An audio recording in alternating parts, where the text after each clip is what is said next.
Hi, Sarah. Okay, and Sarah gave you the highest praise you can give because when you did your what video was that we put up? When she interviewed Crystal about the fines and fees. Yes, Oh, and Crystal. and then Sarah went on Instagram and she goes, "Sabrina, you look fire emoji." Sarah's totally sweet. Okay. Patrick Yes. Salas, it's your brother, right? Yep. Yes, it is. Yeah, he writes Wonder Twin Powers, activate. Oh man, Wonder Twins were awesome. And Wonder Justice Twins, League, that was Justice League. Guys. Yeah, and Wonder Twins were not a actual superhero from the comic books. Right. They just made that up for the show. But what was for it? the show. Jan and Zaina. Jan was the boy. Zaina Yeah. was the girl. And then one of them would always turn into like water stuff. The boy would turn into an animal of some sort. They'd be pow, and then the girl would like, okay, let me form How did it sound again? How? pow. Wonder Twin powers activate. Let me form like an elephant, and like let me form, like a bottled water. Yeah, yeah. And Superman on the other side is meanwhile I'm like holding up, like half a city. Yeah, go ahead and turn into an elephant, Yeah. a bottle of water. I got stuff to do over here. Ain't nobody got time for that. Man, all of that stuff is like really hazy for me. Yeah, you got to go back, and reach back way back there. That's in like the basement far. Yep, way back here. Way, But to Yep. be fair, in the 80s, All of here up here is all COVID. You know? But to be fair, in the 80s, while Chris and I were busy, spending our Saturday mornings probably eating cereal and watching cartoons, Sabrina had the salt and pepper shaved Oh, head here with we the go. checkerboard, which is awesome. I did not have no checkerboard. You said you had that, and I've I seen. did not. Dude, you have selective hearing. It's okay. I had a rat tail, guys. Big deal. Okay, you had a rat tail. I had the mullet. Yeah. I totally did the mullet. Rewriting my history. Dude. Okay, tell us in the chat what hairstyles have you gone through over the years? Okay, have you guys ever dyed your hair? No, Yes, I was have bald plenty for like times. 20 years. I shaved my head for a long time. I've That's- had yeah. blonde hair, red hair. I had everything. Yeah. You went red? Yeah, I've done everything, dude. Wow. Now when I look back on pictures of me with a shaved head, I feel like I look like so weird. My hair was really short. I mean, I probably have the news badge from when I worked in Oklahoma. It was really super short, Right. like a boy's haircut short. Okay. The brother comes in. Pat Salas. Oh, yeah, says, Don't "Don't lie, lie, Sabrina. I have had my hair Yeah. all kinds of Let colors. me hear your push it. Push it. I see you more as like honestly. I mean, salt and pepper were awesome. I see you more as like a Spinderella, though. I gotta say, I love Spinderella. Spinderella was awesome, and it took like 15 years for her to finally get on one of the records. Besides just in the background. When they actually put her in there, no, she's awesome. Spinderella's awesome. Anyway, guys, we got a show for you guys today. Oh, yeah, that thing. I mean, we could do this for 4 hours. I would love it. It'd be a nice break from everything, but we got work to do. So this morning on the show, we're getting our longtime buddy here on the show, Dr. Peter Lombard, crunching some COVID numbers. Dr. Michael will come on and kind of unpack that, a physicians advisory group meeting last night. And then 9:05, place your bets. As we are going to have a little bit of a counterpoint this morning between Mark Baldiga, who is Team No Cannabis in Tumon, and our friend on the Cannabis Control Board, Will Parkinson, who, well, if you want to know how he feels about weed, let me just tell you, I nicknamed him Will Sparkinson. So those two are going to come on the Zoom and kind of trade back and forth. As Baldiga has, he did it was a really engaging interview with Nestor Lecanto, right? Yeah, he did that 2 days ago. They covered a lot of material, but basically all centered around the fact that as the former chairman of the Guam Visitors Bureau and as a longtime entrepreneur whose businesses tend to be focused in Tumon, he says, he's got nothing about whatever people do in the privacy of their own homes, but he just said, the state of the economy right now, he does not want cannabis in Tumon. Yeah, it kind of reminded me when I went to the States. I don't know if it was last year. Anyway, so my daughter graduated, and me and the two boys went out to Cali. To check her out her graduation. But and just going around, there's weed shops all over the place there. Right, maybe there's weed shops all over the place, but I don't know what if there's like designated areas where you can and can't smoke. Well, first of all, California, fire. it smells like weed everywhere. I mean, that's just Well, it and- always has ever since way I want back. to say in Vegas, gosh, I don't think you can smoke weed like outside grocery stores. Yeah, you can. I mean, and come on. Public. I don't know if And you on the can't on strip, Guam 'cause either. I usually don't go to the strip.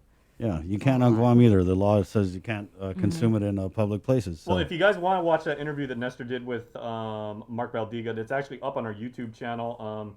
Really fascinating stuff. But to your point, Mark was actually, he made reference to what he calls the H zone many times. He goes the hotel zone, like right in the strip. And do we still call that area in Tumon like a Pleasure Island? Remember they said that? They used to call it that? With starting at about the outrigger and going down to, how far does Pleasure Island last? Like all the way down to what? I think it goes to the plaza, at the end of the plaza.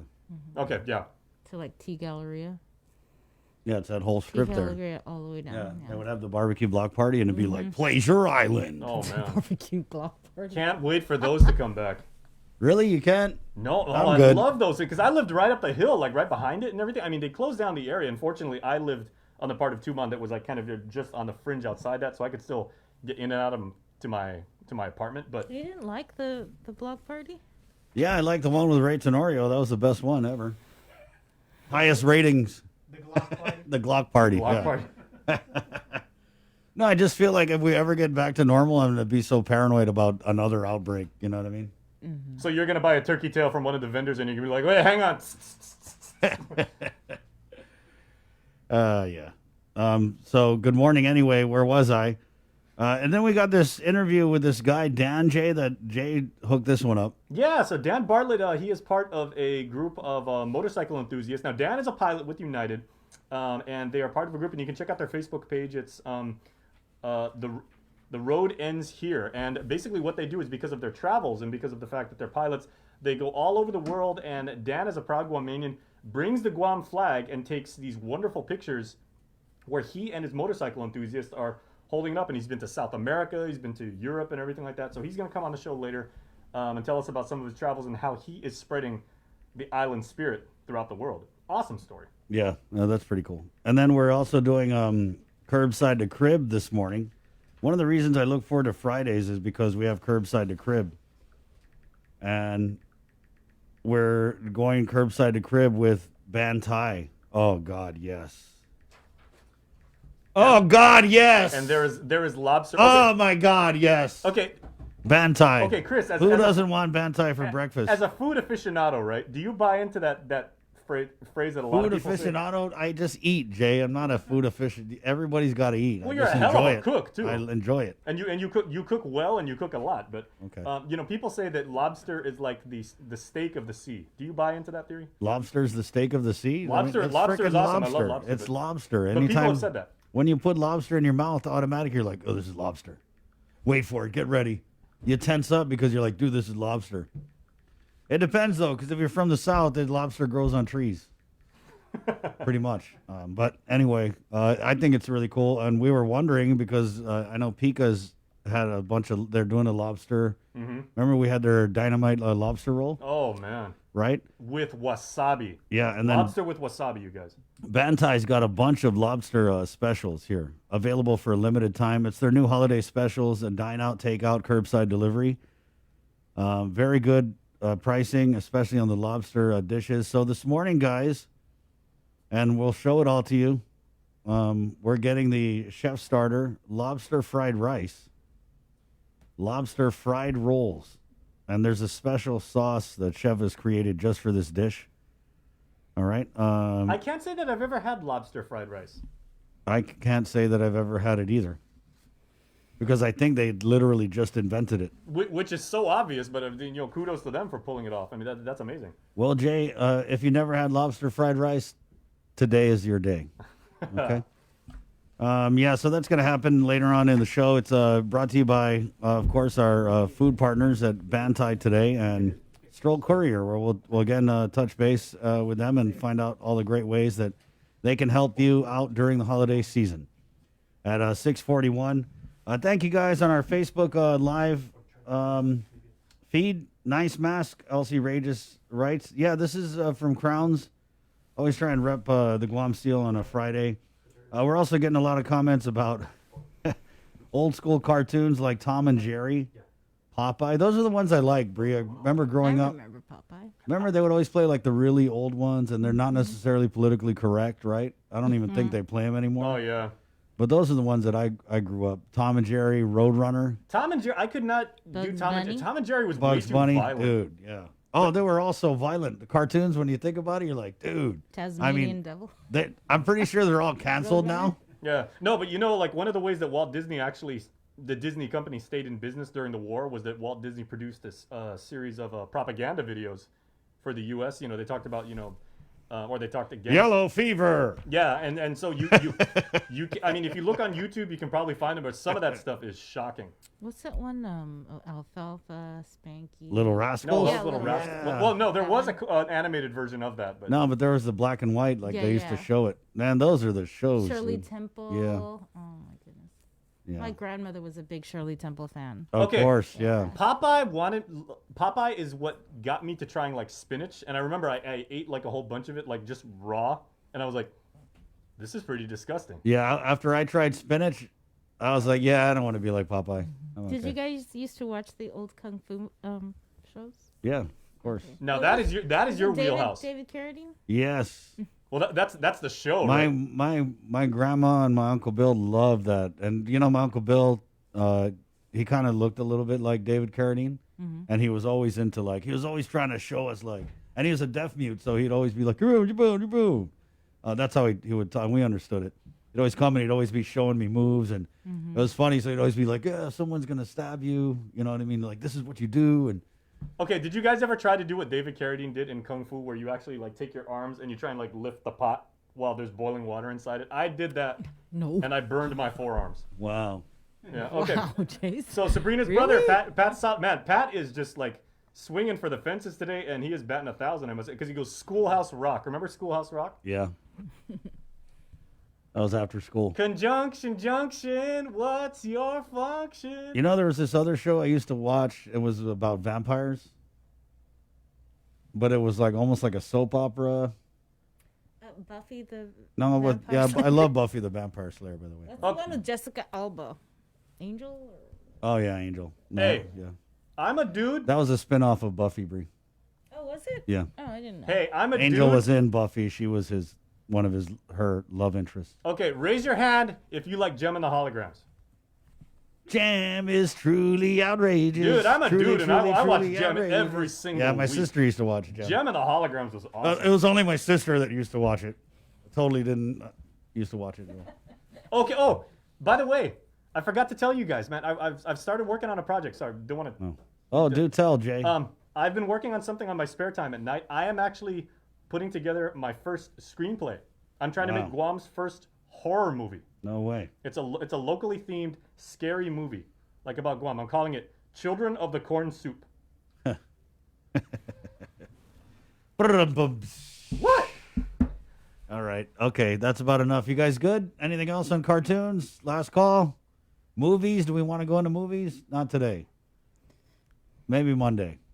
All You right. guys can. I'm not a. I just gotta say, though, we'll keep it going in comments and everything. I want to switch gears just a little bit here, and I got to say, after that interview with the Attorney General yesterday, leaving Camacho, I had to watch A Law-Abiding Citizen last night because I just kept thinking about, and if you guys missed it, it's on the KUAM News YouTube. I kept thinking about Amy, the mother of her daughter was allegedly raped by this guy, and she was just trying so hard to get answers, and I just was kind of disgusted with the answers that we were getting from the AG leaving Camacho. So yeah, that video's on our KUM News YouTube. Like we say, miss a link, miss a lot, and it was definitely very emotional. I was pissed off for the whole after the show yesterday, Bree. Did Yeah, you I get didn't any? see you. Did you get any feedback from? Did I people? was so pissed. I disappeared. Did people message you privately and give you feedback about that interview? Because that was a lot Yeah. of people are telling me that was Yeah. very, very intense. Yeah, it was. It was. I mean, intense isn't even the word for it, man. That was just a glimpse into what, any parent out there could totally relate with this woman. And I think even at one point during the interview, the AG had said, hey, don't apologize. I know that you're trying. But what really got me was this woman, Amy, she'd gone up to the AG's office on the 8th floor. She'd staked the place out. She'd sent, calls and messages. And no one ever even called her back. And she left all these messages for our elected attorney general. And the response she was getting from the office there was like, "Oh, there's no way you can talk to the AG." "Oh, excuse me." "Oh, it's, but for her to just be shut out like that, and not even a return phone call, and then for the AG to come on and say like, "Oh, if I," and this is, I'm not even really paraphrasing. This is kind of what he pretty much said, was like, "Oh, it wouldn't have mattered if I called you back anyway, because I can't possibly follow all the thousands of cases. I mean, nobody got time for that. So yeah, it doesn't really matter that I didn't call you back."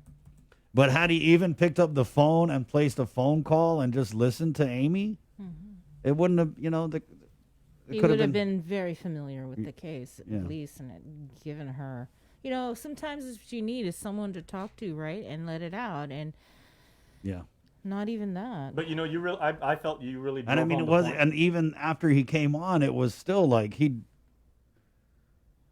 was still like, "Oh, it doesn't matter because I wouldn't have known It, anything." it seemed that there could have been a little more compassion. Just a little, maybe a lot even. I was just disappointed. And that's, I mean, it's sad because AG had said like, "Oh, you guys hear these things," and then you think that, that's how it is. But yeah, I kind of feel like that's how it is because we hear it from so many people.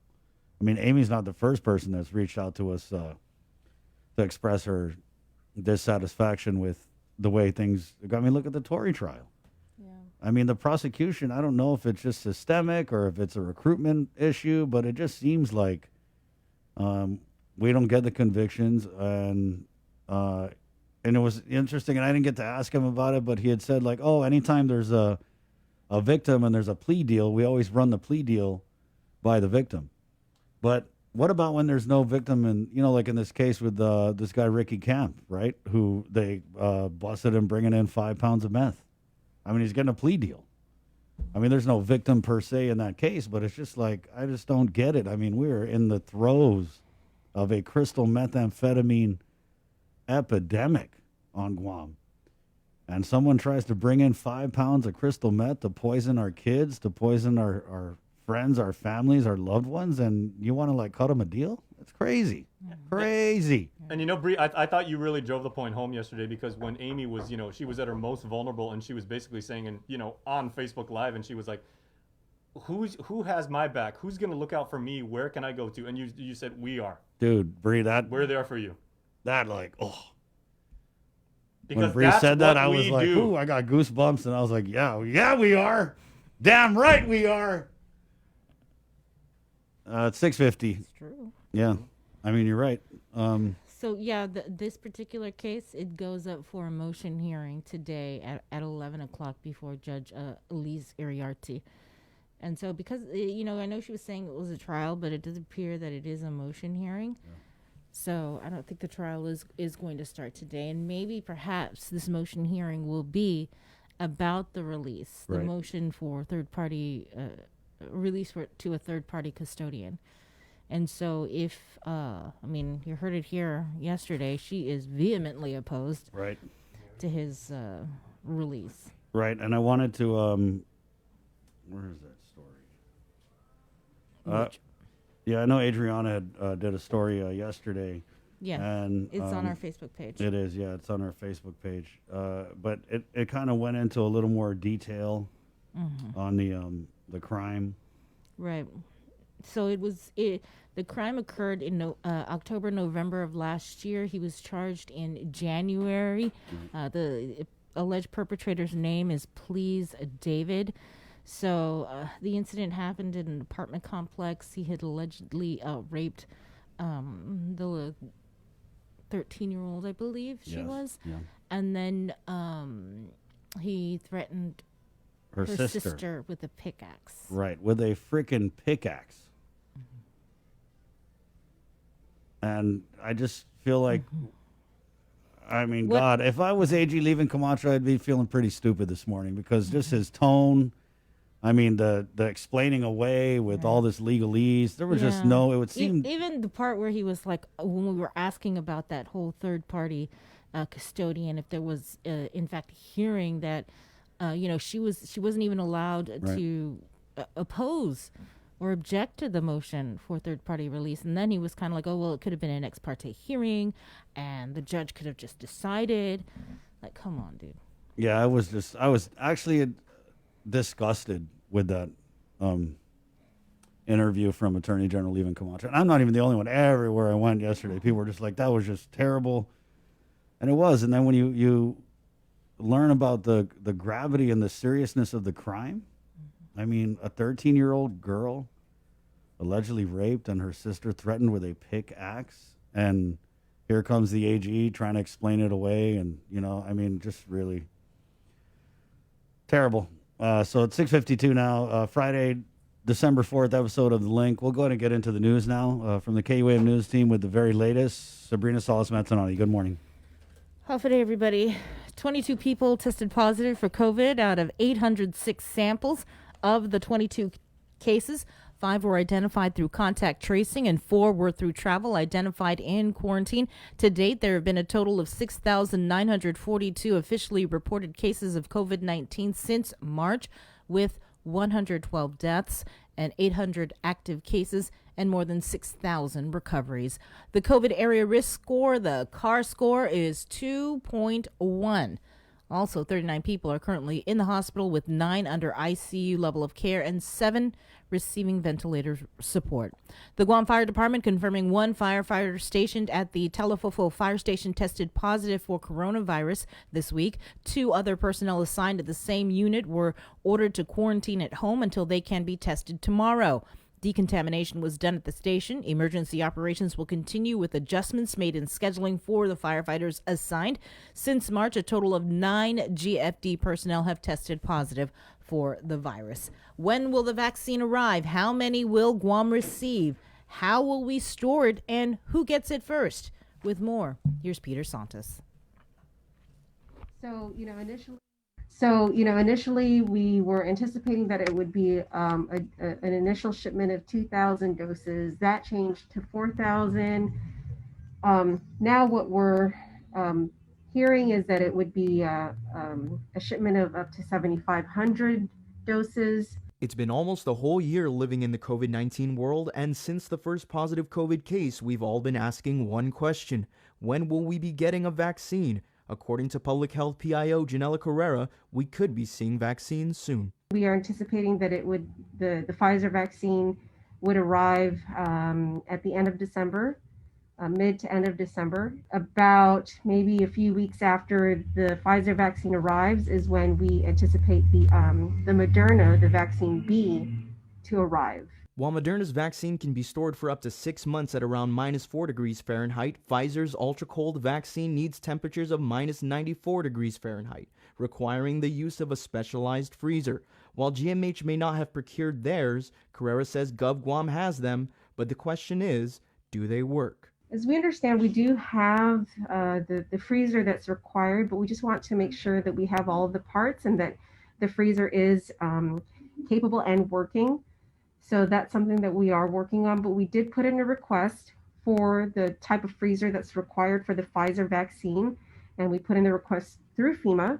So we're still waiting to hear word on that. According to Carrera, there are a total of 3 ultra-cold freezers currently stored at Guam EPA, and with just 3 freezers currently and a bulk shipment of 7,500 doses of the vaccine arriving in a few weeks, Carrera says public health is hopeful they have the means to store the vaccine. FEMA has been a really great partner.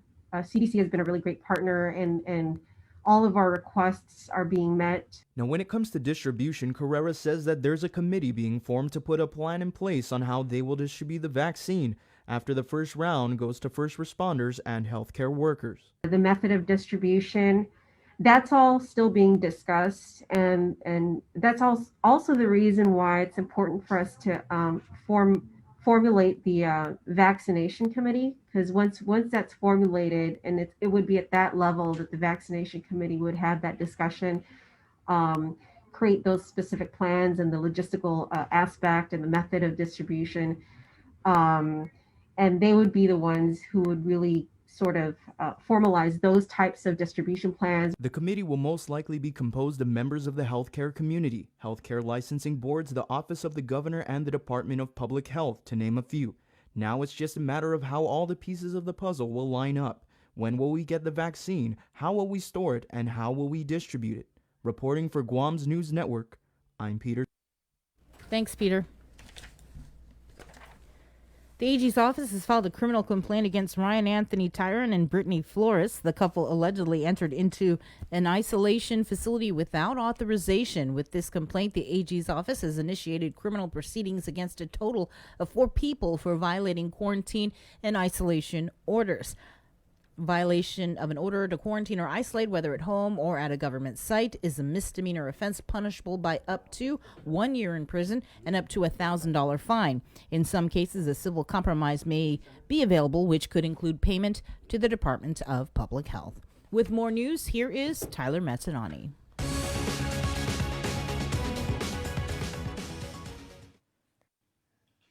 Hafaday, good morning, everyone. I'm Tyler Mazzanani with your headlines here on The Link. 4 more GPD personnel have tested positive for COVID. 3 are trainees from the 11th police training cycle, and 1 is a civilian support employee assigned to the Administrative Services Bureau. To date, there have been 36 positive cases at the department. Currently, 11 trainees and the civilian employee are in home isolation.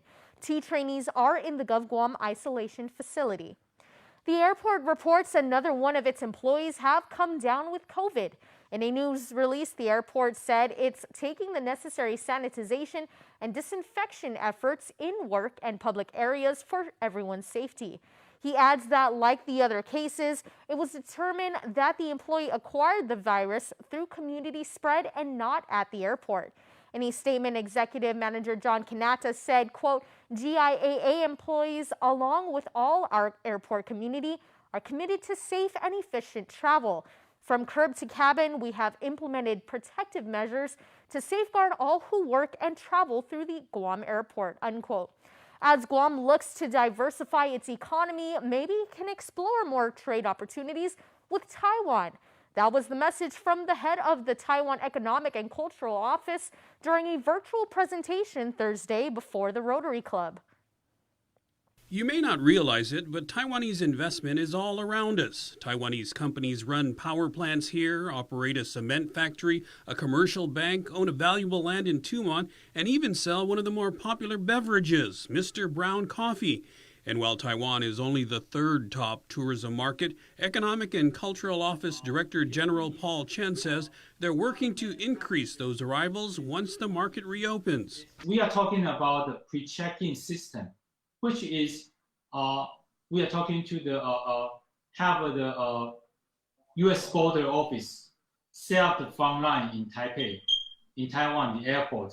So when they check in the airport in Taiwan, actually it's in U.S. territory. So when they fly to Guam, they don't need to go through customs again. They can easily just walk out. So make it more smooth and easier for the tourists to come. Chen says he's hopeful several Taiwanese airlines will consider flying here, increasing the demand and competition. When you travel to Guam, most expensive thing is the flight tickets. It's not the hotel. So we can cut the price of flight tickets and more passengers will come. Chen says another way to boost traffic is simply by reaching out and establishing sister city relationships in Taiwan. Most cities, the major metropolitan cities, is around 3 million population a city. It's very big. So consider the scale economic power.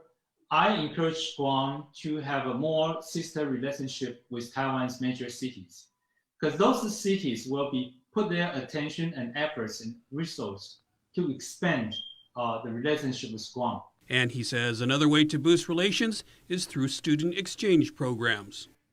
Travelers from Guam will now be able to bypass the state of Hawaii's mandatory 14-day quarantine. Public Health signed an agreement as a trusted testing and travel partner with its Hawaii counterpart. Travelers from Guam will need to have negative COVID-19 results from one of the local certified testing labs within 72 hours prior to departure. Test results can be uploaded in PDF format to travel.hawaii.gov, but it's recommended that you print a hard copy of the results to be verified upon arrival at the Hawaii airport. And that's the news for now. We'll see y'all at 6 tonight on Primetime.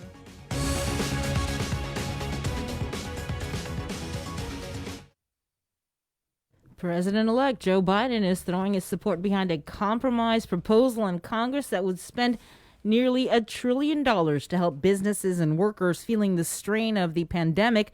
Natalie Brand reports.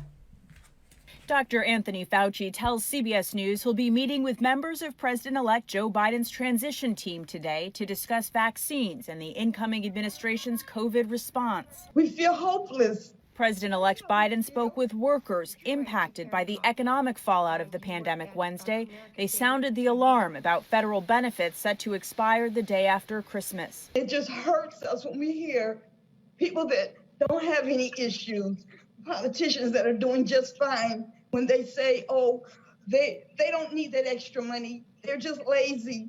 Mr. Biden expressed support for the $908 billion bipartisan proposal unveiled in the Senate this week. We need relief now. So I've been urging our congressional Republicans to work on a bipartisan emergency package now. Treasury Secretary Steven Mnuchin says President Trump supports a smaller bill that Senate Majority Leader Mitch McConnell has proposed. I put forward a serious and highly targeted relief proposal, including the elements which we know the president is ready and willing to sign into law.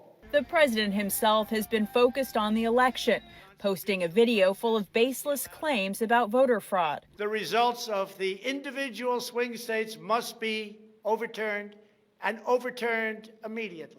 CBS News has confirmed President Trump had a tense meeting with Attorney General William Barr Tuesday after Barr said the DOJ has not found evidence of widespread fraud that would change the outcome of the election. Natalie Brand, CBS News, the White House. Finally, it's the longest-running humanitarian assistance training mission out of Andersen Air Force Base, and this Sunday, Operation Christmas Drop kicks off with U.S. and Japanese airmen participating. The annual U.S. Air Force tradition includes packaging and delivering food, tools, and clothing to remote islands in the southeastern Pacific.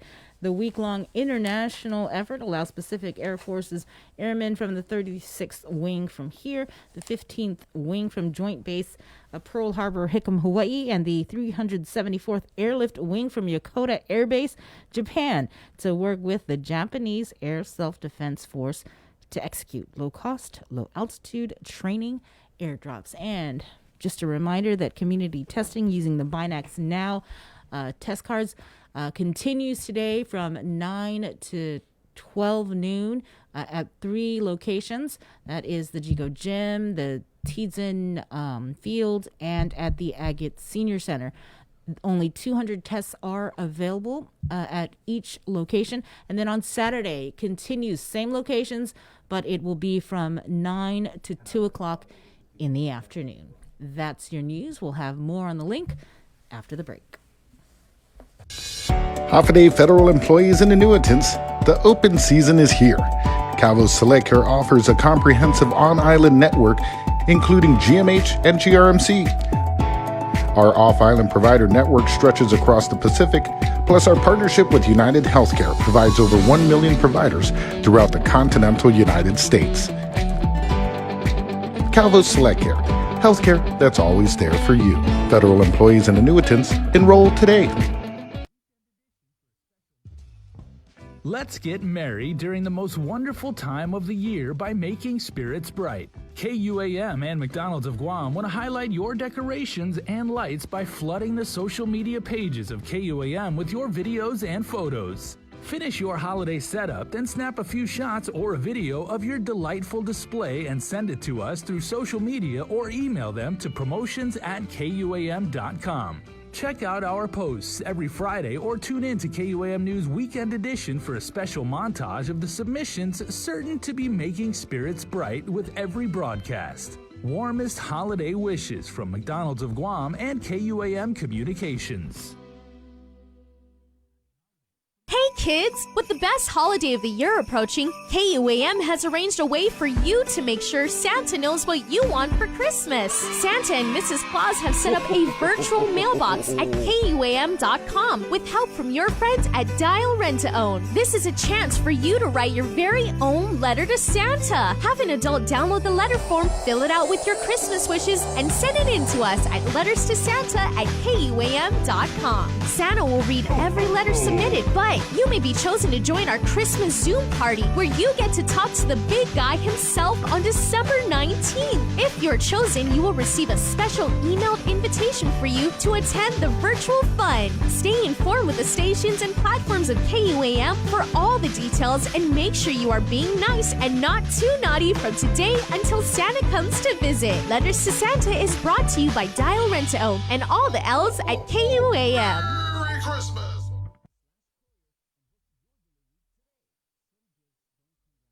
The Christmas Pops virtual marketplace continues on the stations of KUAM and on our webpage at KUAMChristmasPops.com. Catch the encore through December 11th on demand and on the stations of KUAM Communications. The Christmas Pops virtual marketplace is presented by Stroll Courier. Get all your packages, documents, and gifts delivered island-wide. Visit strollguam.com/courier and book a delivery today. Domino's. Visit Domino's.gu for faster, easier online ordering. And JA Guam, bringing the business of life to life.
Even a small gesture of kindness can brighten a child's day on Christmas. With donations more challenging to deliver, this year, the Salvation Army is in need of your help with their Toys and Joy Drive. Donate new toys or gifts for children and teens anytime between 9 a.m. to 5 p.m. at their Teton office drop boxes up until December 22nd. You can also drop off your toys to our donation drive-thru in our parking lot in Harmon between 7 a.m. to 2 p.m. on Giving Tuesday, December 1st. Let's all do our part and dig deep to bring some joy to kids in need this Christmas.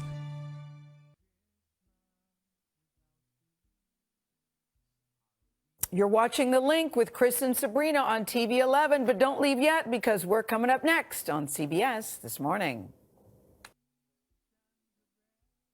We got your 6. At 6 a.m. with The Link on Breeze 93.9 FM.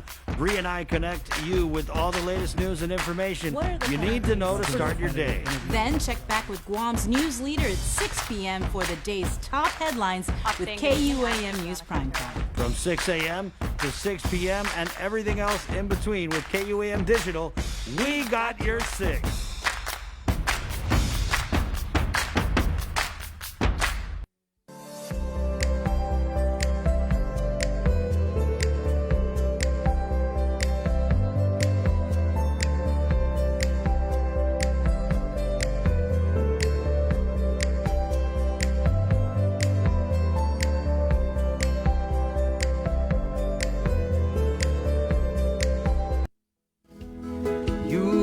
Doing alright with your Christmas of wine.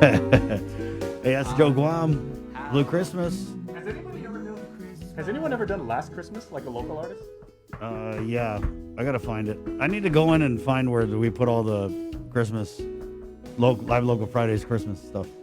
C I know colon that, backslash music backslash archive backslash Christmas backslash. Local music mashup. We're Yeah. gathering Christmas We are. performances. That's going to be awesome. We also have a Christmas performance that we're working with Ernest Choco Mhm. with Gate Theater with the students. So that's something that's coming up. And we're also doing partnering with Cesar Medina for a dance festival, Christmas Right on. performance. So I'm finally going to get to do my Christmas dance. Yes, you are the star of the show. Oh my God. It's 7:12. Sabrina Salas Mantanani, Jason Solis, Joe Sir here. Your four-person wrecking crew on the link. Proudly brought to you by Cabo Select Care, Donald Rentone, IT&E, and Cabo Enterprises. Good morning. It's Friday. Friday, woohoo! 7:13. Let's go into the KUAM News Zoom room. Okay. Where we're bringing on, we have GHRA's Mary Rhodes from the Guam Contractors Association, James Martinez, and from the Physicians Advisory Group, and also, of course, the AMC Clinic family, Dr. Hoa Wen. Good morning, everyone. Hey, good morning, Chris.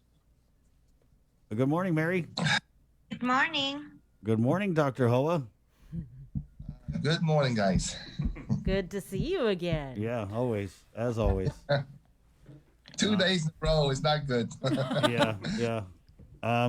So we're here. We brought you guys on because we have a big announcement to make about GHRA and their new Tanat Homlu Islata program. And so basically, this is. Jason, what is it, Jason? What is it, Jay? What's it? Nala? The Natla Homlu I Islata. You said Tala Homlu. I don't know. I'm looking at this when you're the printing. sheep. You setting us up, aren't you? Yeah. Anyway, so it's basically translates to Let's Heal Our Island. And we're going to go ahead and give, I think Mary's going to take the floor here because she knows all about it. And we're just glad to get you on here and unveil this testing program here with GHRA. Good morning, Mary. Hi, good morning. I sent Jason a copy of the presentation. We're really appreciating the opportunity to share this with you. GHRA has been working on this for some time now with the Guam Recovery Group. And next week, we have our virtual membership meeting on December 10th. If anyone wants to attend that, we are inviting all of the media to be there as well, where we're unveiling this. So today is really an exclusive offering with regards to sharing this with Dr. Nguyen, together with an announcement that we've started working together with the Guam Contractors Association as well. So with that in mind, the program is really a pilot program, which we actually have submitted to the governor of Guam so that we can work on getting CARES Act funding. And so that's why we've taken some time to release this because we really, definitely wanted to get the governor's support and work with public health on this pilot program. And so we're still working together with her team. We've been meeting with public health regularly on trying to find ways in how to incorporate this to augment what public health is doing. So as soon as Jason can share that screen. Yep, it's up, Mary. You're good. Oh, it's up? Yep. Sorry, I I got don't see it. Okay, great. Thank you. So with that, I'm going to go over the actual, the video. I'm sorry, not the video, the presentation of this. And what you'll see is on the, it's the actual process flow you're showing? Page 12? Yeah, let me. Okay, great. So the pilot program is, again, a comprehensive community-based initiative in which all of our public-private sector partners are coming together, where we're getting a lot of interest with the employer groups to stand up safety officers within their companies so we could work together with them. The process flow that Jason is showing is really the process flow we put together with American Medical Center. And as you can see, yes? What's that? Okay, so as you can see, the Example here is Black Construction, because they just attended our first training session with American Medical Center yesterday. And so it starts really the Nalahonlu Islata plan, which is Let's Heal Our Island, starts together with GHRA leading the effort in getting employer groups to want to begin rapid testing for asymptomatic employees. So this is really an asymptomatic plan to get serology and antigen tests so we can look at antibody testing as well as antigen testing out in the private sector working groups, so that they are ready to work with public health should they have any asymptomatic individuals who are testing positive at the workplace, then need to isolate or go into quarantine if they come in close contact. So it's really a private sector approach to work alongside public health. So we're all working together to keep our island safe, reduce transmissions, prevent any major outbreaks, and then also to get our public health to begin contact tracing together with the employer group so we can be more efficient and more effective in getting this process going. So once GHRA is notified by an employer that they want to be part of this program, the employers will get training and all the tools that they need in order to participate in this program. And then together with GHRA, we would upload, once we have an agreement with the employer to start this, we would upload their data into a digital contact tracing software. We've made presentations to public health with this digital contact tracing software. It's made by 360 Clinic, and it's a software that's currently being used in California. And this software, it doesn't matter what test is being used, it can actually track real live data, real time. It can track serology, antigen, PCR testing. It takes all tests. So it's not biased in the fact that it can only be used for one type of test. It takes all universal tests, whether it's FDA, EUA approved. The rapid test that Dr. Nguyen has access to and has already gotten the vendor has brought in shipments is actually FDA, EUA approved. And so once the employer is signed up, they would upload all their demographics so we could schedule the testing site. I did provide a copy of the protocols, which I can go over, Dr. Nguyen can go over in a little bit. But once the testing dates are scheduled, then that's when we go on site with AMC. And we have trained several safety officers to stand this up at their employer sites. So we could start to do testing following the universal protocols that we've shared with public health. So once the testing begins, then we would test initially the first 100% of all employees would be tested. And then we would follow up the following week with another set of tests for antibodies using serology testing. And then we would continue to take those, the employee would take that test. The results come in about 10 minutes, 10 to 15 minutes. So immediately on that same visit, the results would be uploaded to the digital contact tracing software. And as you can see, once it's uploaded, public health will be able to see it via a secured cloud that they'll have read-only access to. The employee will also get notified, and then the employer group would have their own portal, which is limited. They won't have access to everything. They're only going to see the reporting on how number of employees, if they tested negative or positive, and then when they need to reschedule those employees who tested negative to come back for testing the following week. If we do get any positive results, then we would work with the employer group to follow the public health protocol, where they would call in public health and start the isolation procedure and contact tracing process. So at all points, we do include public health in this process. We're not replicating what they're doing. We're just really expanding their services so that we can start taking care of employer groups and asymptomatics. Now, this doesn't have to be limited to just private sector companies. We have proposed that this can also be implemented at public agencies that are, having issues such as the airport or down at Port Authority, even DOC. So if we are able to get CARES Act dollars, this can really serve a greater purpose in testing regularly our government, public sector, as well as private sector employees who have continued to work this entire time through the pandemic. So again, public health would be notified and we would go through and continually test until either a vaccine is found, or we would continually test, even if a vaccine is available, because we have to be careful. Guam is only going to receive a certain number of vaccines, and then who are those vaccines going to go to, what specific populations or specific working groups. So I think it's going to be really important that people understand that access to the vaccine will be limited. And so we need to continually test. And then the other piece about this, which I'd love Dr. Nguyen to talk about, is really more the reason why we're doing this is also to set up a surveillance survey.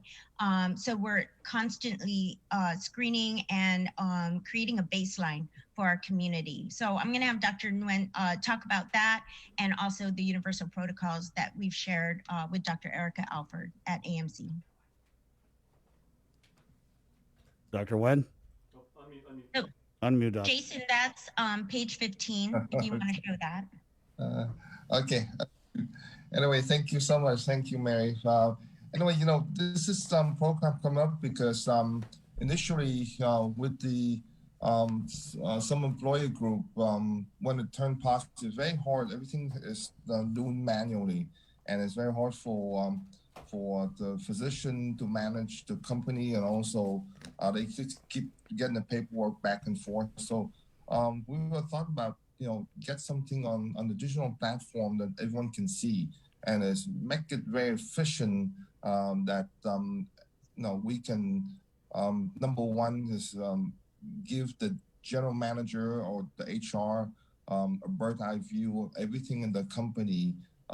Either they at home or they travel to the United States, anywhere they can, they just push a button, everything there they can see, just like we have the EMR in our clinic. So they can see who's positive, who's negative, when they tested. They can see if the person, their HR did the contact tracing. They can see if public health go in there and do the investigation. So everything at the push a button rather than have to carry the paperwork from one place to the next. So there's two prongs to this one. One is that we're going to start with zero prevalence, mean that the first round is that we're going to do an antibody test on 100% of the employee, just to let us know to see if, hey, in the past, this employee have been positive in the past. As you can see, it's important because we learned from the recent outbreak that probably 80% of people that turn positive asymptomatic, that's how they spread to the next person. We see that, in real life, and that's reality that we see on certain companies that we work for. So the several prevalence is very important because we need to know if they've been sick in the past, they have immunity or not, and the question is how long the immunity is going to last. And that's something that even the seroprevalence, we're going to do serial every 2 months. We're going to test them to make sure that they still seroprevalence positive.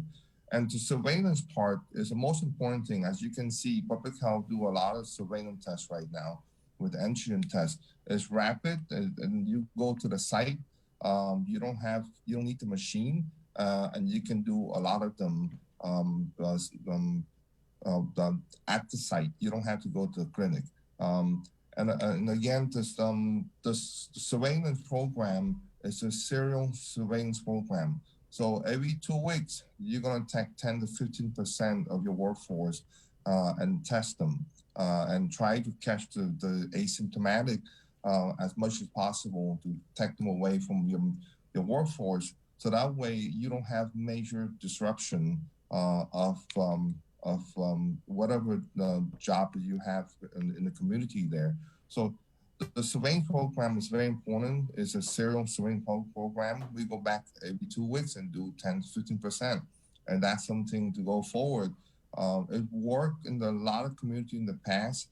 So those are the two-pronged approach that we try to get the company to have the least chance of going to a major disruption of their work.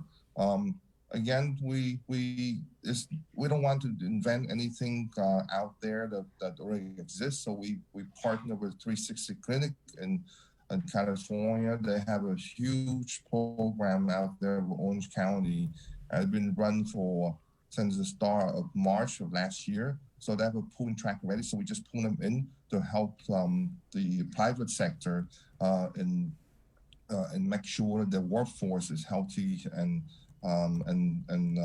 to prevent any type of disruption. Now, this program is run parallel with public health. We augment public health on stuff. So when public health come into a company that have a positive, it makes things a lot easier for them. Everything will be digitized, so on the record will be there. Public health, after someone turned positive, the company will start the contact tracing and document everything on the digital platform. Public health get notified immediately, almost just the next 5-10 minutes that someone positive, and they can come in, see everything done on the digital platform. They read on a note from the HR, so that way they can do their own investigation. Every company will have access to their employee database by themselves. They cannot see each other data because it's on the cloud base by group. So you have an identifier to go in there and look at your database. So it's an excellent program. We didn't invent anything new. We just bring another program for another place of work, and we implement it to a private group, augment public health in this fight pandemic, because the economy and everything is dependent on the private sector to move forward. So they just take the initiative for doing that. Thank you, Doc. James? Yes, thank you, Chris. Actually, the Guam Contract Association joined in this process because what attracted us most was the rapid testing component of the that they're proposing here. The Contract Association has their own pandemic and mitigation plans that is used by a lot of our, especially our smaller contractor members who don't have a big health and safety department. So they utilize the plan that we use. Again, not without reinventing the wheel, we're using the National Construction Standard for Pandemic and Mitigation Plan that's used widely through the U.S. However, what that does not incorporate is a rapid testing, surveillance, and monitoring plan. And when Mary and GHRA, GVB came up and introduced us to the rapid testing component, I was kind of excited because this is the one piece that was missing in our pandemic and mitigation plan. So we're very thrilled to be a part of this. And this is going to provide a safer workplace, especially in the private sector, and also free up the resources for the Department of Public Health and Social Services for the community at large, and not worry about the private sector. So it's kind of like a self-policing type of arrangement. And, we're more than happy to do that. And of course, our employees, our top priority is going to make sure that they're working in a healthy and safe environment. And this is one way to accommodate that. And we're excited about launching this plan and launching it with our members too, in conjunction with the GHRA, GVB, and other organizations who are part of this effort. Yeah, this is a great plan. We would definitely encourage GovGuam to support it. I mean, you're using the administrative infrastructure of the employers to screen and stop the spread, Mary. Yeah, this is a very, like I said earlier, it's a comprehensive plan. The rapid testing and surveillance survey is very key. But what we've also noticed is a lot of the employer groups, both public and private sector, really want additional things in order to be more effective. And so I've shared on the screen that this plan that we work together with the Guam Recovery Group, which is led by, Dr. Annette Santos, John Rivera, Dave Tidinko, they've made presentations in other locations with other groups in the past. So this one has gotten really a lot of traction the last 2 to 3 months, and we're really grateful for a lot of their efforts. And so we were able to submit our proposal to the Gov and tie in GVB as well, because there's another part of this. There are really 2 pillars that we suggested, and one is the clinical rapid testing and surveillance survey, which we are already launching with AMC But the effort that we're launching right now, just to be clear, is private sector approach together with public health on a self-pay basis. So some employer groups already need this in order to reopen or to continue operating. So some businesses who are doing better, federal services business with the military, they need to get tested before they access like the military ships who come into port, things like that. So we're already going to be starting with those companies on a pilot scale basis on a self-pay. But we're really hoping again that the governor supports this and we can make this on a much wider approach. The goal with the seroprevalence survey is to test 10,000 people, and I can share that section if we have more time on how we're going to get to the 10,000 on a monthly basis. But the other pillar, which I really need to share, is a partnership that we've created with GBB, and it's to really identify health and safety protocols. Right now, everybody has submitted their reopening guidelines. And there are some pieces that we feel strongly needs to be enhanced, but also additional things need to take place. And so with the Guam Recovery Group, in partnership with UOG's SBPA office, we have really created a Guam Safe Certified program where it would tie in with what GBB is hoping to launch at some point with the World Travel Tourism Council.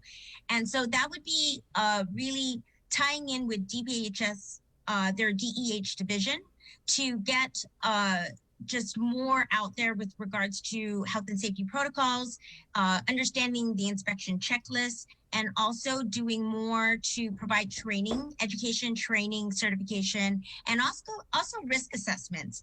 If you look underneath at, I'm going to go to this next slide for the risk assessment. It's not just about your pandemic plan and your reopening guidelines, but it's also your contact tracing protocols, your engineering controls, what did you do for your workspace modifications, your cleaning and disinfection protocols, crisis communications, when do you notify the public, your employees, employee families, and then reopening, but also closure plans, and then looking at self-audits and inspection checklists. We've shared this with the Division of Environmental Health, with Public Health, and we're hoping that they fully support this, because when it's, we are hoping to create this in the next 3 months with GBB and with UOG's SBPA office, because we're hoping we're going to create the curriculum and the education and training and outreach, community outreach, so that we can train all these safety officers so that they can start bringing this into the workplace. Because, you know, we're seeing a lot of the issues have been congregate places, whether it's single room occupancy or in the workrooms, break rooms, things like that. So by giving more training, resources, materials, and doing some e-learning as well, we're hoping to better educate the employer groups and then start educating within their businesses. So we're hoping to launch that as well later on. But like I said, this is really part of a bigger picture with working with public health in identifying all the needs that the employer groups are needing at this time. So we're very grateful that Guam Contractors Association has signed on. This is an example of our three-month pilot program where we would already establish the criteria. We've already contacted some employer groups. We're really looking at a mix of industries, both public and private, to launch this with, so we could make up our 10,000 minimum participants in order for AMC to get their seroprevalence survey completed. Well, so it's not just GHRA members, Mary.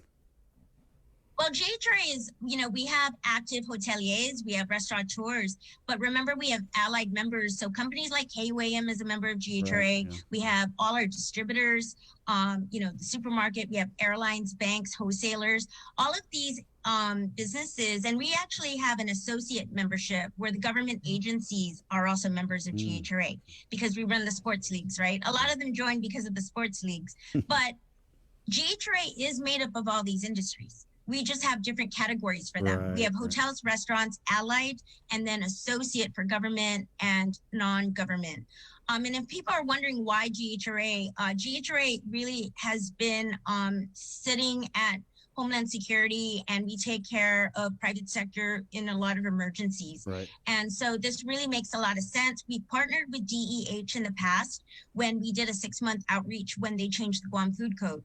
We did 6 months of community outreach education and then also training where they brought in all the mom and pop stores, all the businesses who needed to convert, their coolers and chillers and everything that you need to comply with the Guam Food Code. We have partnered a lot with different government agencies over 20 years, 30 years in doing this. But more recently with public health, we've been their partner when we have to do community outreach programs. So we've done this a lot, and we hope that, this will continue to grow. But we also hope to gain the full support so that we can do this on a much larger scale. Mary, oh, good. No, I was just going to ask you, what was the feedback from the governor when you presented this plan, and what happens if you're not able to secure CARES Act funding? Well, again, the governor has received a second request for that proposal, and it's together with GVB for the Guam Safe Certified program with the risk assessment tools. So that's still in motion. We did still request the second pillar for the rapid testing and protocols. At this time, we're moving forward on a private sector level with Guam Contractors Association, which is why it's so key we have James here, because he has really reached out to his employer groups to sign up for this program on a self-pay basis, because a lot of them still need it in order to reopen and to show with public health that not only are there submitting their plans, but they're putting in mitigation efforts, and now they can do rapid testing.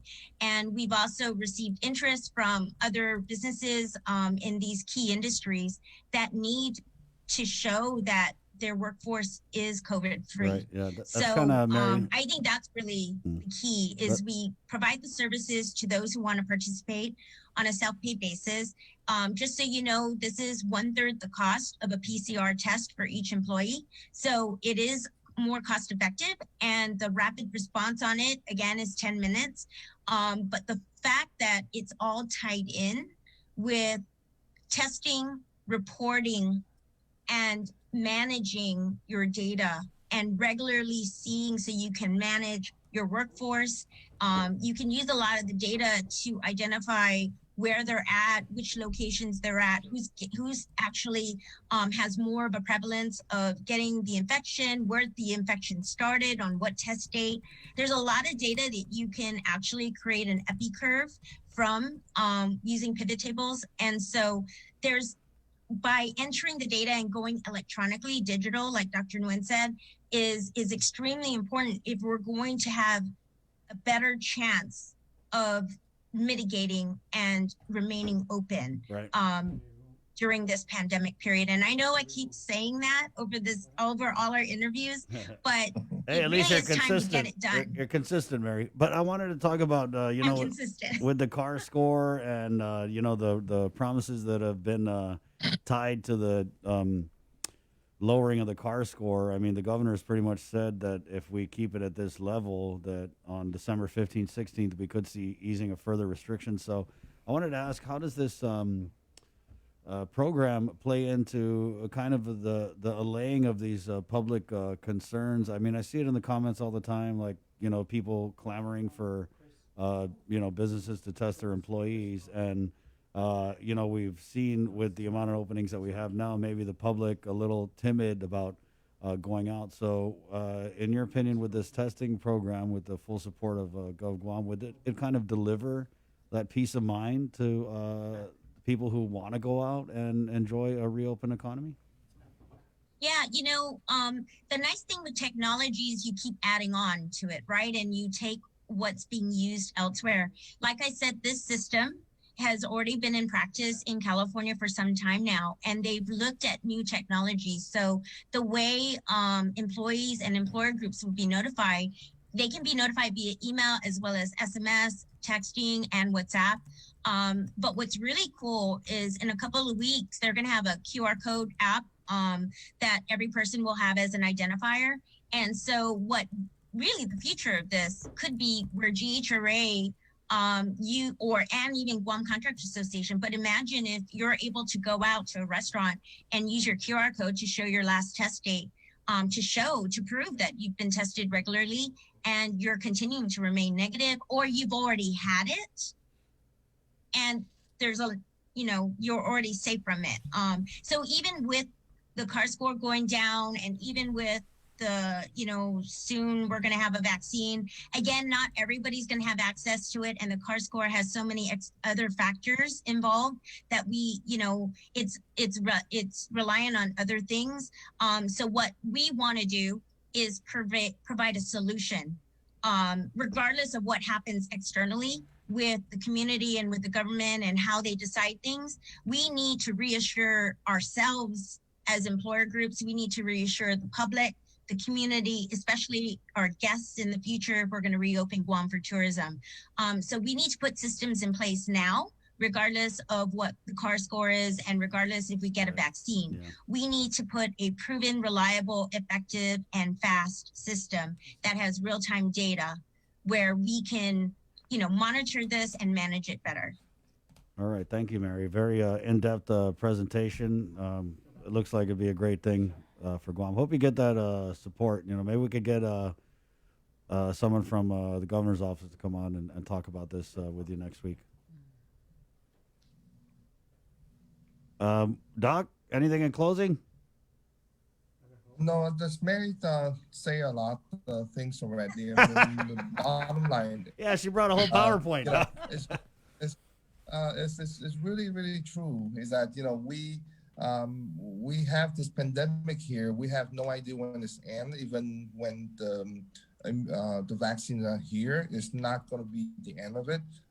Because even you have the vaccine, the immunization, you still have a risk of getting infected. So it's not like we're going to get masks off anything for next year or two.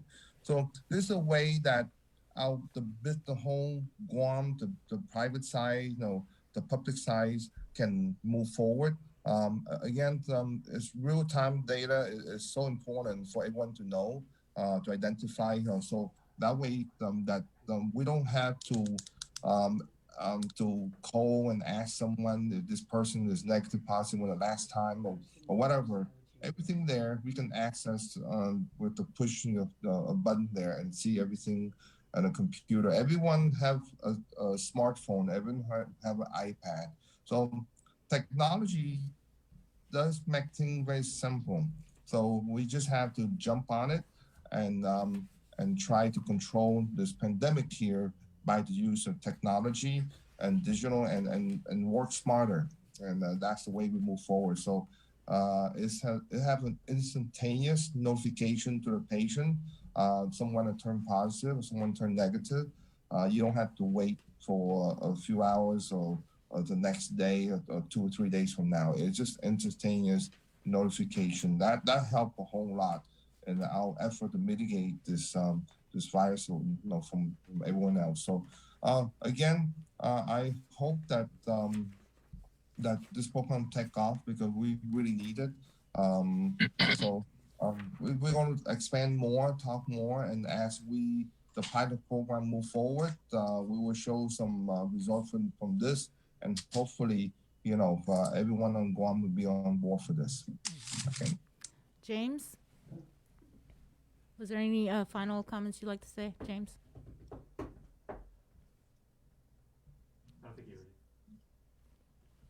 James, was there any final comments you wanted to make? Oh, I'm sorry. Yeah, I just want to mention that one thing about this program is of course, when you say rapid testing, it is really rapid. We don't have to wait for hours or even days for this, but it also prevents the wholesale closure of an entire industry for maybe incidences in a couple or three contractors like we've seen in the past. So this is kind of a way to monitor that and to present to whoever's looking at closing an entire industry because of infections in a few areas. So this is going to help the industry a lot. And so hopefully that we'll get more of our members to jump on this bandwagon and do the testing. And, we've got to live with this COVID-19 for a pretty long time. It's not going to go anywhere or go away anytime soon. So this is going to be something that's going to be practiced pretty much on a regular basis for, God knows how long. But it's a, I hate to use the term new normal, but I think this is the new normal for the industry and for the community in terms of testing for this COVID-19. So it's a good program, and I'm going to encourage all our members to jump on this bandwagon and, be a part of it. Mary, can we kind of close? As I wanted to talk about, you touched on it during the interview, the safety officers within these companies. Yeah, I think it's really important, when we have pandemics and now with COVID taking as long as it has and really impacting everybody, I think this is really an opportunity to create a new skill set within companies and individuals. This could also lead to job creation, where maybe you didn't have a safety officer in your company, and maybe now it's time to implement one. And so even some companies like Black Construction, they sent 5 people to our training session yesterday. Some other companies sent 4. So they really see the value in this. And so it's more than one person's responsibility. Of course, everybody has to include health and safety in their jobs today, but to have ownership of it and to create subject matter experts. That's the whole point of the Guam Safe Certification Program, is we're hoping to provide all these tools, resources, provide the training and the education, and then at some point do the Guam Safe certification. So when we say we are safe and we have these we implemented all the protocols and we can do self audits, we can show through that stamp of approval from GBB that Guam is truly ready to reopen for tourism. But before we do that, as I've always said, we have to do it for ourselves. And so this is really an opportunity for businesses to create safety teams and to bring in those tools and resources and educate their employees so that they can truly partner. When you call in public health needs to be able to rely on the fact that the companies have done some of the heavy lifting. Because to rely on public health to do everything, it's just really, it's not fair. And also it's just really challenging, right? For them, they're limited as well, and they're spread out for the whole community. So I believe James and Dr. Nguyen both said this is really to help augment what they're doing, expand their reach, and allow us to do as much as we can to share information through a digital process where it really cuts down a lot of the steps involved and the manual processes. So it really is a win-win-win for the government, private sector, as well as the community as a whole. All right. Thank you, Mary. Well, thanks, Mary. Thanks, Dr. Hoa. Thanks, James. It really is a breath of fresh air. A breath of fresh air to hear about and to know that there is a program and discussions about how we are going to heal our island. So thank you so much. And hopefully it gets the attention it deserves from thank the you. front office. Again, I just want to invite everybody to our December 10th meeting. We will actually have a demonstration from the contact tracing software program and also the rapid testing program with 360 Clinic. They're the vendor from California. They're here on island, and we're conducting training every week for businesses that want to sign up. And so I want to thank AMC for, opening their doors and making sure that they've been a great partner in bringing in the vendor and providing the training opportunities for this. And just to be clear again, we're only doing rapid testing for serology. The antigen portion will be conducted by AMC themselves. So it's a really team effort, and everything is shared with public health throughout the entire process. Thank you, Mary. Thank you, James. Doc. You're welcome. Are we able to get you to unpack the meeting last night, or what? You busy? No, just update you a little bit. Okay. Thank you, Mary. Thank you, James. You guys can hang out if you want. By the way, there's virtual lobster empanada in the KUAM News Zoom room. Yeah, try it out. Yeah. There's a deal on lobster, so try that out. Thank you. Of course, Mary. Thank you, James. Doc Hoa, go ahead. If you could unpack the Physicians Advisory Group meeting that happened last night. Okay. Yeah. So, our CAR score have been doing very well, and thank you so much for the people of Guam to do the part protect each other. As you can see, I think it went down to below 3 now. So, and again, it's correlate with the clinic, and we still have till probably next Monday to figure out if Thanksgiving we did good or bad. But so far, I tell you, we did good. Clinic has seen a lower rate of positivity. So that's kind of the pulse of the community. So hopefully we continue to see a low number. So, and as we go further out the next few weeks, if we continue to have a low CAR score, I know that we have to kind of relax some of the restriction. And the governor is the final decision on what to relax. But I know that we have to kind of plan forward on any type of quarantine for arriving patients, because we cannot we cannot continue the current trend, because it's very costly and very labor intensive. They require a lot of people to run that. So we cannot continue to do this all the time. So we put some plan together, and there's no timeline on this one. It's just a lot of discussion, a lot of plan on how to modify the quarantine, how to require the pre-arrival testing, if we're going to do testing in the airport upon arrival, and also the home monitor testing out program. So that's a discussion we do. So hopefully we have somewhat initial plan this week, and then we continue to talk about it. And once the governor feel like we are somewhat have a good plan and the time is right, then she can approve the implementation, the new quarantine guideline. So hopefully we have something, this week. I say there's no timeline. It's a lot of discussion because a lot of planning you got to do. Okay. I did want to follow up on, was the surgeon cell present? Surgeon cell, public health are present. Is everyone that be able to have the input, opinion, and discussion. Okay. Every party is there. So the surgeon cell was present. Did they discuss any sort of rapid testing at the airport? Remember, we were talking about the Binex Now cards. We're hoping to move them up to the airport so that we could do rapid testing from there. The rapid testing airport plans have been there for many months already. It's just that the platform for testing are changing as the more new platforms are coming in.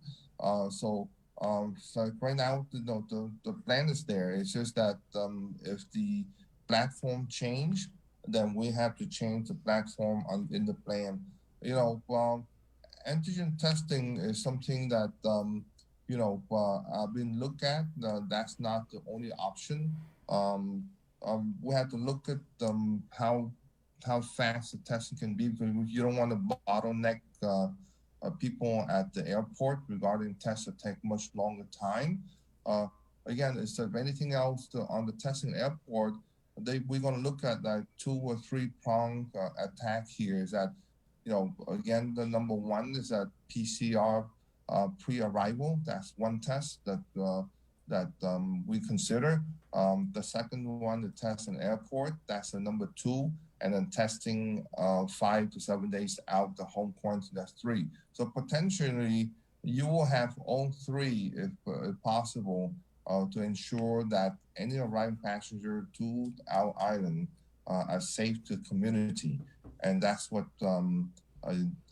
we have to do. And again, it's always thinking it's a planning stage. Nothing has been approved, nothing has been final. Timeline is not there. We also have to keep an eye on the surge in the United States, which is the majority of the people arriving in Guam.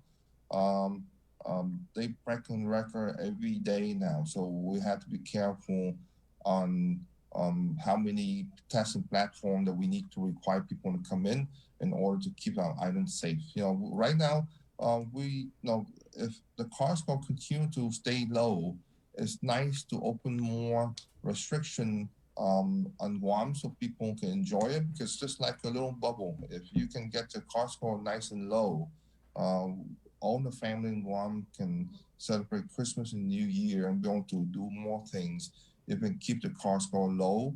So we don't want to open this thing up really fast in case if, there's a recurrence. So we had to really plan very well on the new quarantine guideline, and you have to choose the right time.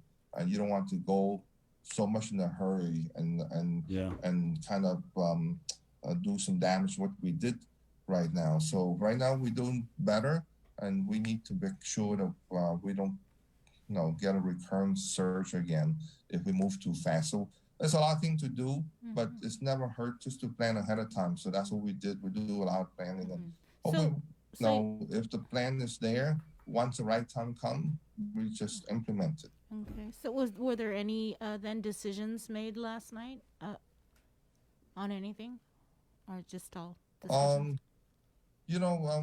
We just we talk a little bit about the school, and hopefully the school can be open sometime next year if our car score continue to stay down. I know that we asked the PAC to see what the most pressing things that they want to change, and the school is one of them. The face-to-face schooling is very important because our kids need to be educated, and right now with the homeschool and digital school, it's not the same as the face-to-face school. I guess the Dodia school have been running now for about a month or two, and they did something right because there's no positive case come out of Dodia school. I know it's a smaller scale, but I think that the DOE and the private school, they have a lot of good plans together. So the number one wish that the PAC want to do is open the school. All right, but not yet. Yeah, and again, and we was hoping that the car score stay low, so the governor can relax some restriction and for Guam to enjoy the holiday. Right on. Did you guys also talk about the P course changing? Or doing away with it? Yeah, we really didn't put the P score on the table last night. I'm not sure we look at the P score. Right now we have a lot of thing open that kind of have modified P core. P core 1.5, 1.10, whatever. Just say it, P core fun. Come on, Doc, say it with us. P core fun. Yeah, so right now I think that the key here is we continue to do what we do to keep our cars low, and then open more restriction, or just relax some restriction and let the new normal. So that way, at least Christmas and New Year, the family can finally give each other a hug and enjoy the family time. Yeah. So how long do we have to keep this below 5? 2 weeks. 2 weeks it's still 2 weeks. Okay.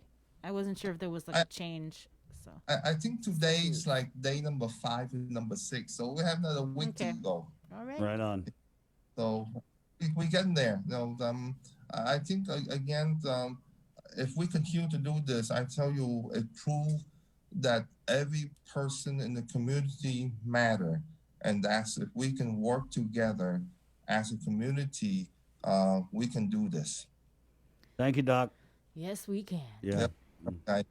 Okay. Have a good day and be safe. Have a great weekend, Doc. You taking the boat out this weekend or what? Absolutely. Just sit in the dock would be okay too. Okay, right on. Okay, hey, it's 8 o'clock. We're KUAM FM at Agotnia, Guam. This is the link on the breeze to our viewers on KUAM TV. There's a lot of great programming coming up. There's also some good stuff right here on the show, so jump on our KUAM News Facebook Live feed, or you can do it the old-fashioned way. tried and true on the radio here on the Breeze 93.9. We're back with the territorial epidemiologist, Dr. Ann Pobutsky, next, right here on the Breeze 93.9. My name's Chris. I'm Sabrina. KUAM TV Land está. Adios. Bye.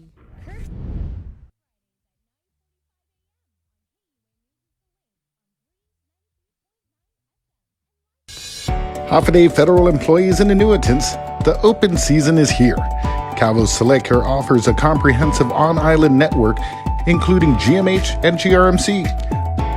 Our off-island provider network stretches across the Pacific, plus our partnership with United Healthcare provides over 1 million providers throughout the continental United States. Calvo's Select Care, healthcare that's always there for you. Federal employees and annuitants, enroll today.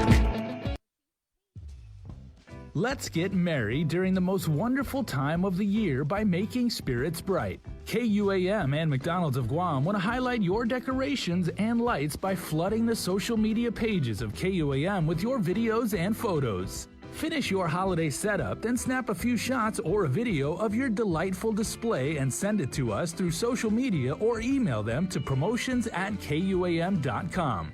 Check out our posts every Friday or tune in to KUAM News Weekend Edition for a special montage of the submissions certain to be making spirits bright with every broadcast. Warmest holiday wishes from McDonald's of Guam and KUAM Communications.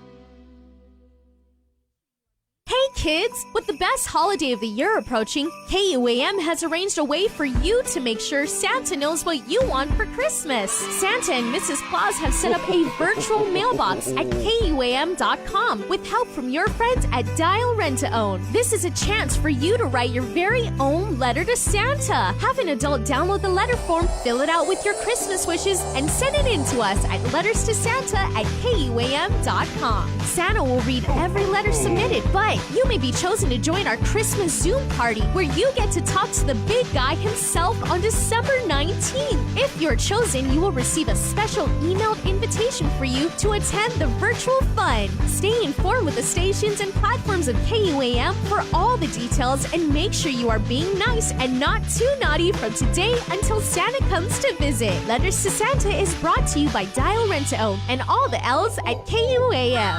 Merry Christmas! The Christmas Pops virtual marketplace continues on the stations of KUAM and on our webpage at KUAMChristmasPops.com. Catch the encore through December 11th on demand and on the stations of KUAM Communications. The Christmas Pops virtual marketplace is presented by Stroll Courier. Get all your packages, documents, and gifts delivered island-wide. Visit strollguam.com/courier and book a delivery today. Domino's. Visit Domino's.gu for faster, easier online ordering. And JA Guam, bringing the business of life to life.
We got your 6. At 6 a.m. with The Link on Breeze 93.9 FM. Bree and I connect you with all the latest news and information you need to know to start your day. Then check back with Guam's news leader at 6 p.m. for the day's top headlines with KUAM News Primetime. From 6 a.m. to 6 p.m. and everything else in between with KUAM Digital, we got your 6.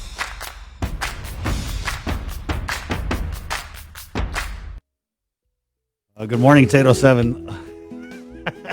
You like that one, Doc? Let the snow fall like the car score.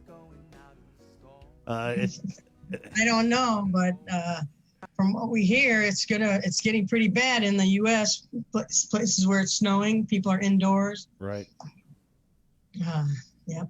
I just read something about several more states heading into lockdown in the next couple days.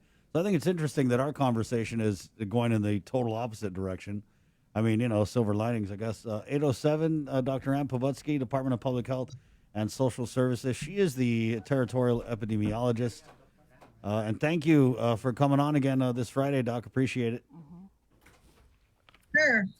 If you could, I mean, we kind of wanted to talk about just the week's data. It does look like we're seeing a decline. And most of it is coming from this community mass testing, right? I think that the numbers aren't the result of the mass testing. The numbers are a result of less people testing positive after those two big giant clusters at the two congregate facilities, the construction barracks and then the DOC. And our numbers have been going down. They're now in double digits. Yesterday there was 22 positives, but we're at almost 7,000 cases. And we haven't seen any deaths this week. And we do not know if there's been a Thanksgiving kind of surge. We should be seeing it soon if we are going to see a surge, but the numbers are trending downward, which is good. And we hope to sustain those low numbers on our island with the community's help. It sounds like the community is listening to the message, and I guess people must have had a low-key Thanksgiving. We won't know probably till after the weekend and into next week.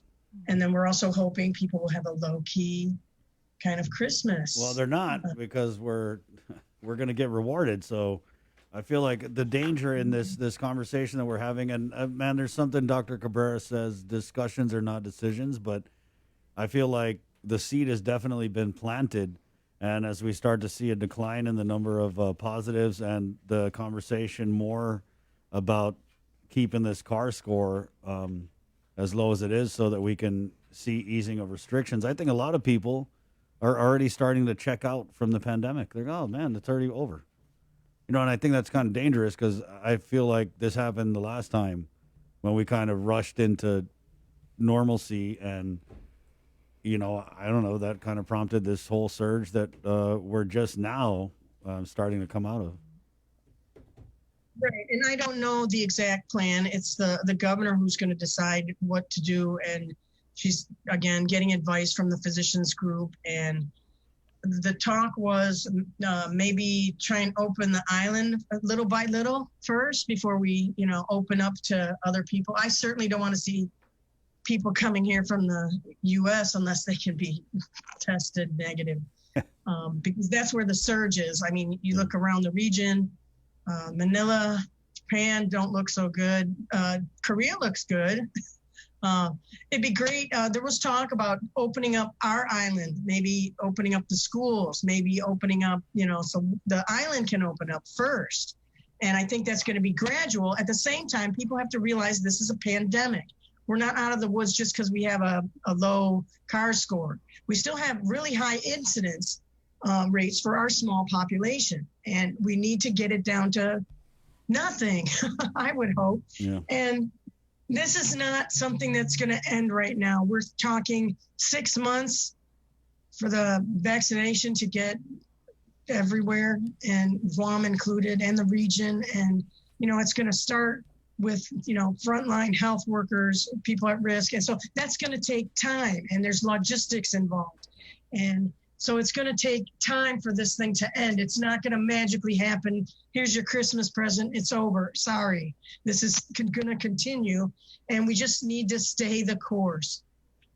Doc, I don't want to put you in a position to step on anyone's toes, but you talked about the governor getting advice from the Physicians Advisory Group, right, which is comprised of, for the most part, if not all of them, are, I want to say, private sector doctors. But from the public health standpoint, as an epidemiologist, when we talk about easing of restrictions, and I know it's not your call, but I just really want to hear from a public health perspective, what would be the most prudent way to ease restrictions, and which restrictions could we ease slowly without, throwing open the doors and releasing the Kraken, the COVID Kraken on the community?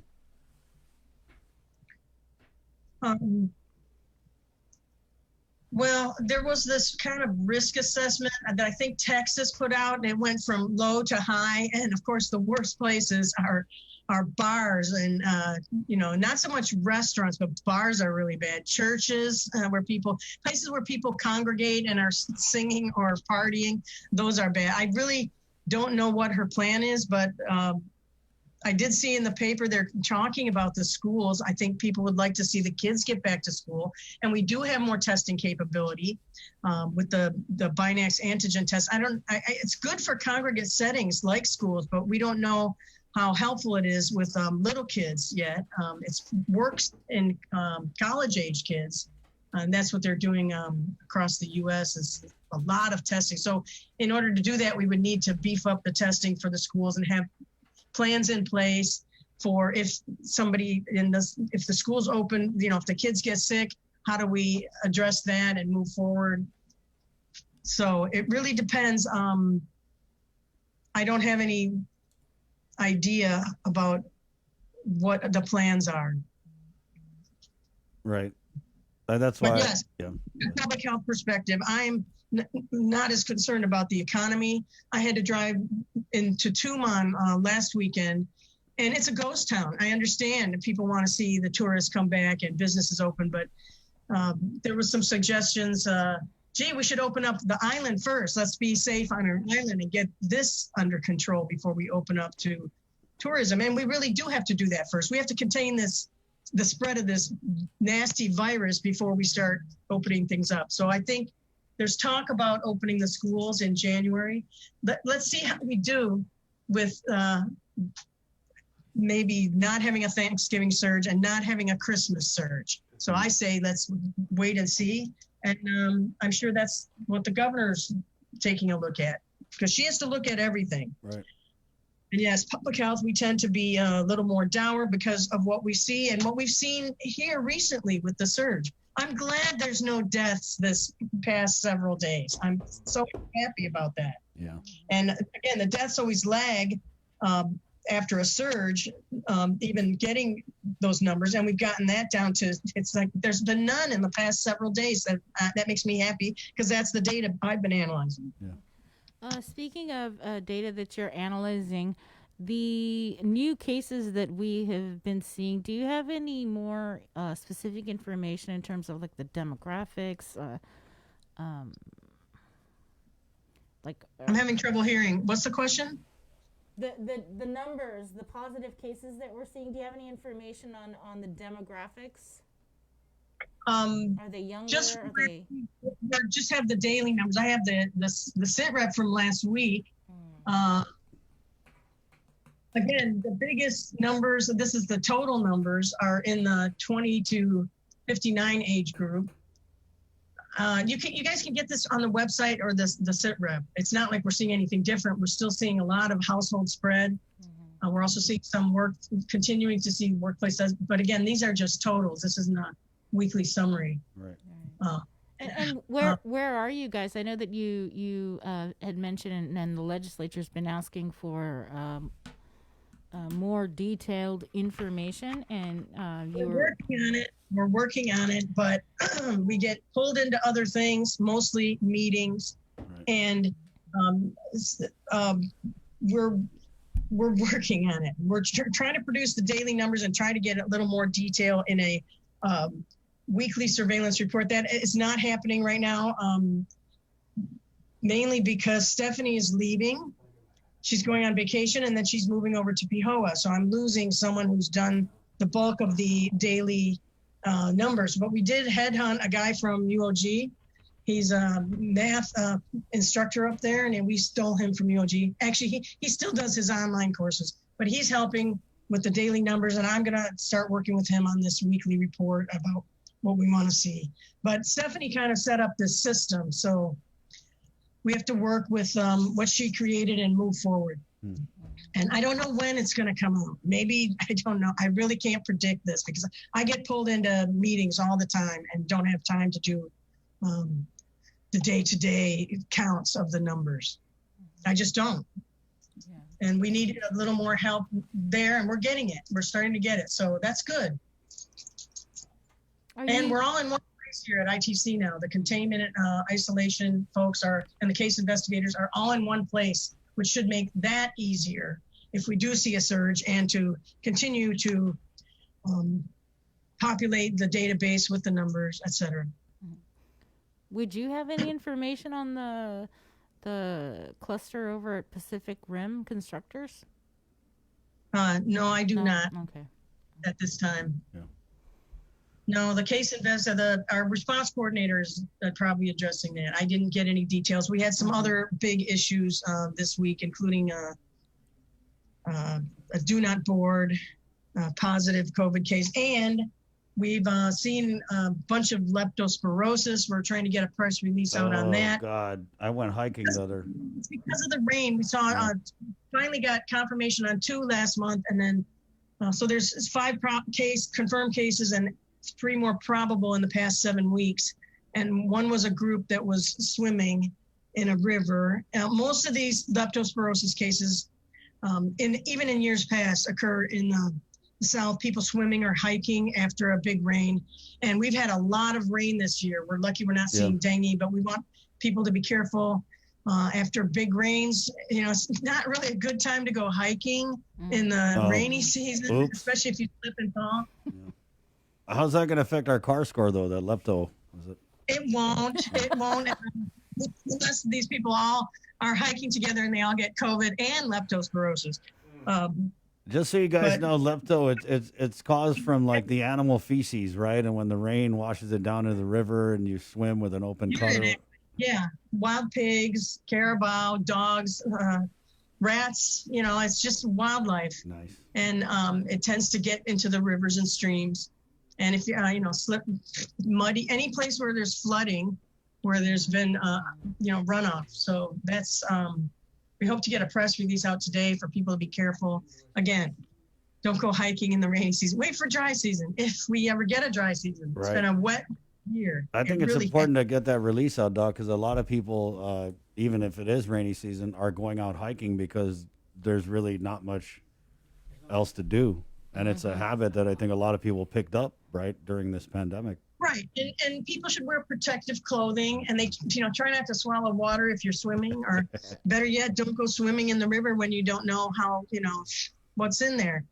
We just want people to be aware of the risk, because it's kind of nasty too. It has some of the similar symptoms, body aches, fever, as flu and these other things like COVID. So we're just wanting to warn the public that it's risky to go swimming in the river after a big rain and it's flooding and muddy, and you also could slip and fall and get an injury as well.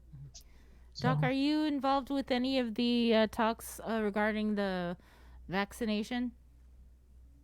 Some. I'm actually on a call tomorrow, but it's a national call. That's Eric, she's the head of the Bureau of Communicable Disease Control, but she's former head of the immunization branch. So those are the folks that are doing the planning for that. I'm just peripherally involved. Yeah. Okay. We're trying to get her. It's coming. Yeah. All right. It's coming. A gradual phase in of the vaccine and how it arrives and gets stored, and, getting people educated about how it works, because one of them, I believe it's the Pfizer vaccine, requires 2 shots. is it Pfizer? Anyway, people will let you know once that gets rolled out. All right. Well, thanks a lot. Yeah. He has a call right at this time in the morning for the mass vaccination plans. Okay. Warp speed, as they say. Thanks, Doc, for your time. Anything in closing that you want to add before we let you go? No, just be safe. Continue vigilance. This is not over. We've got at least another 6 months now that a vaccine is coming. We still have to, I don't think masks are going to go away. I like the mask. I haven't gotten a cold or the flu or COVID since I've been wearing a mask all the time. And I think that's great. And washing your hands, that shouldn't stop just because, the pandemic is over. So we want people to continue these kinds of activities, wearing a mask. I don't think it's going to go away when you visit places in Asia. People are always wearing masks in China, whether there's a pandemic or not, because there's so much respiratory illness in the tropics. Yeah. And who knows after COVID? Maybe it'll become a fashion thing. People just continue to wear it because they don't want to get a respiratory virus, whether it's COVID or flu or a cold or anything. So that's my take. Bear with us. Yeah. It's going to continue. We want you to be safe. And we want to thank the community, too, because the numbers are going down. We hope it stays this way, down, down, down to nothing. Right on, Doc. Thanks, Doc. Appreciate it. Very positive Sure. talk. Good to hear from you. Okay, we'll see you. Adios. Adios. Let's keep it in the KUAM News Zoom room and go over to Dr. Peter Lombard, who's been standing by. Thanks, Doc, for joining us. Good morning. Unmute. Good morning. Happy holidays. Yeah, morning. So we'll just go and throw it over to you. I know Jason said you had some slides. Okay. Yeah. So again, Dr. Peter Lombard, he's been a regular way back since the show was called Containing COVID. And I was almost going to say we like his perspective, but it's really just data driven and looking at numbers. So I'm not even sure if that is even a perspective. It's very objective, Dr. Lombard. So go ahead. I know you got some slides. We'll just give you the floor, and then we're going to shoot a bunch of questions at you after. All right. Sounds good. You guys are ready for some more boring slides. You're not done with those. It's slide day, not Friday. Slide day. Well, I appreciate you guys, everything that you do. It's really impressive to see you bring in so many different disciplines. And I wish I could watch you every morning because, a lot of great information gets passed that you wouldn't be able to find anywhere else. So thanks again for everything that you guys do. Just to start off with, you can look at the Thanksgiving effect on mobility in Guam, and it really didn't do much at all. That's just driving data. So, it doesn't say a whole lot other than we didn't have mass amounts of people outside driving. But, on the holiday in general, you don't see as many cars on the road. So I'm not sure that that's indicative of much. It certainly doesn't tell us how big a family sizes are getting together. I've asked all my patients this week, and all of them said it was a very subdued Thanksgiving. So from that perspective, I think that bodes well for the effect of Thanksgiving, and I think that's what we're seeing in the cases so far. In the U.S., of course, I think that's very different. I think a lot more people were on the roads. Flights were up for sure, and in the U.S. situations we talked about last time I was on, it's looking very, very dire. They're approaching 3,000 deaths a day. I think today they had it surpassed the number of people that died in 9/11, and every single day. And that's just an astounding number. We went from about 5-6 weeks ago being in the top 5 in the country in the number of new cases per day. Now we're in the bottom 5 of the country. You can just see because our numbers have gone down, and the rest of the U.S. states, they've been slowly increasing over the past couple weeks. It's just been a dramatic reversal. So they've got a lot of work to do, and we're obviously very grateful for where we are, but it came at quite a cost for us. This, just to throw this up there briefly, just a reminder of the CDC travel guidelines. The green line is what the goal is, 100 cases over 28 days. We'll have to be at the level of 2 to 3 cases per day. And, we're around 30 right now and sustain that for weeks before we ever get out of the level 4. So just a quick reminder about that. And I don't think it's something that we actually really need to pay attention to for quite some time. So here's a little bit of a breakdown. I know you're talking to Dr. Popletsky about this. So this is last week ending Friday, not this week, but last week you can see a tremendous decrease in the total number of cases that we had, but also in those age groups that we really care about, 90 plus, 60, 70, 80, 90. That's really squashed down tremendously.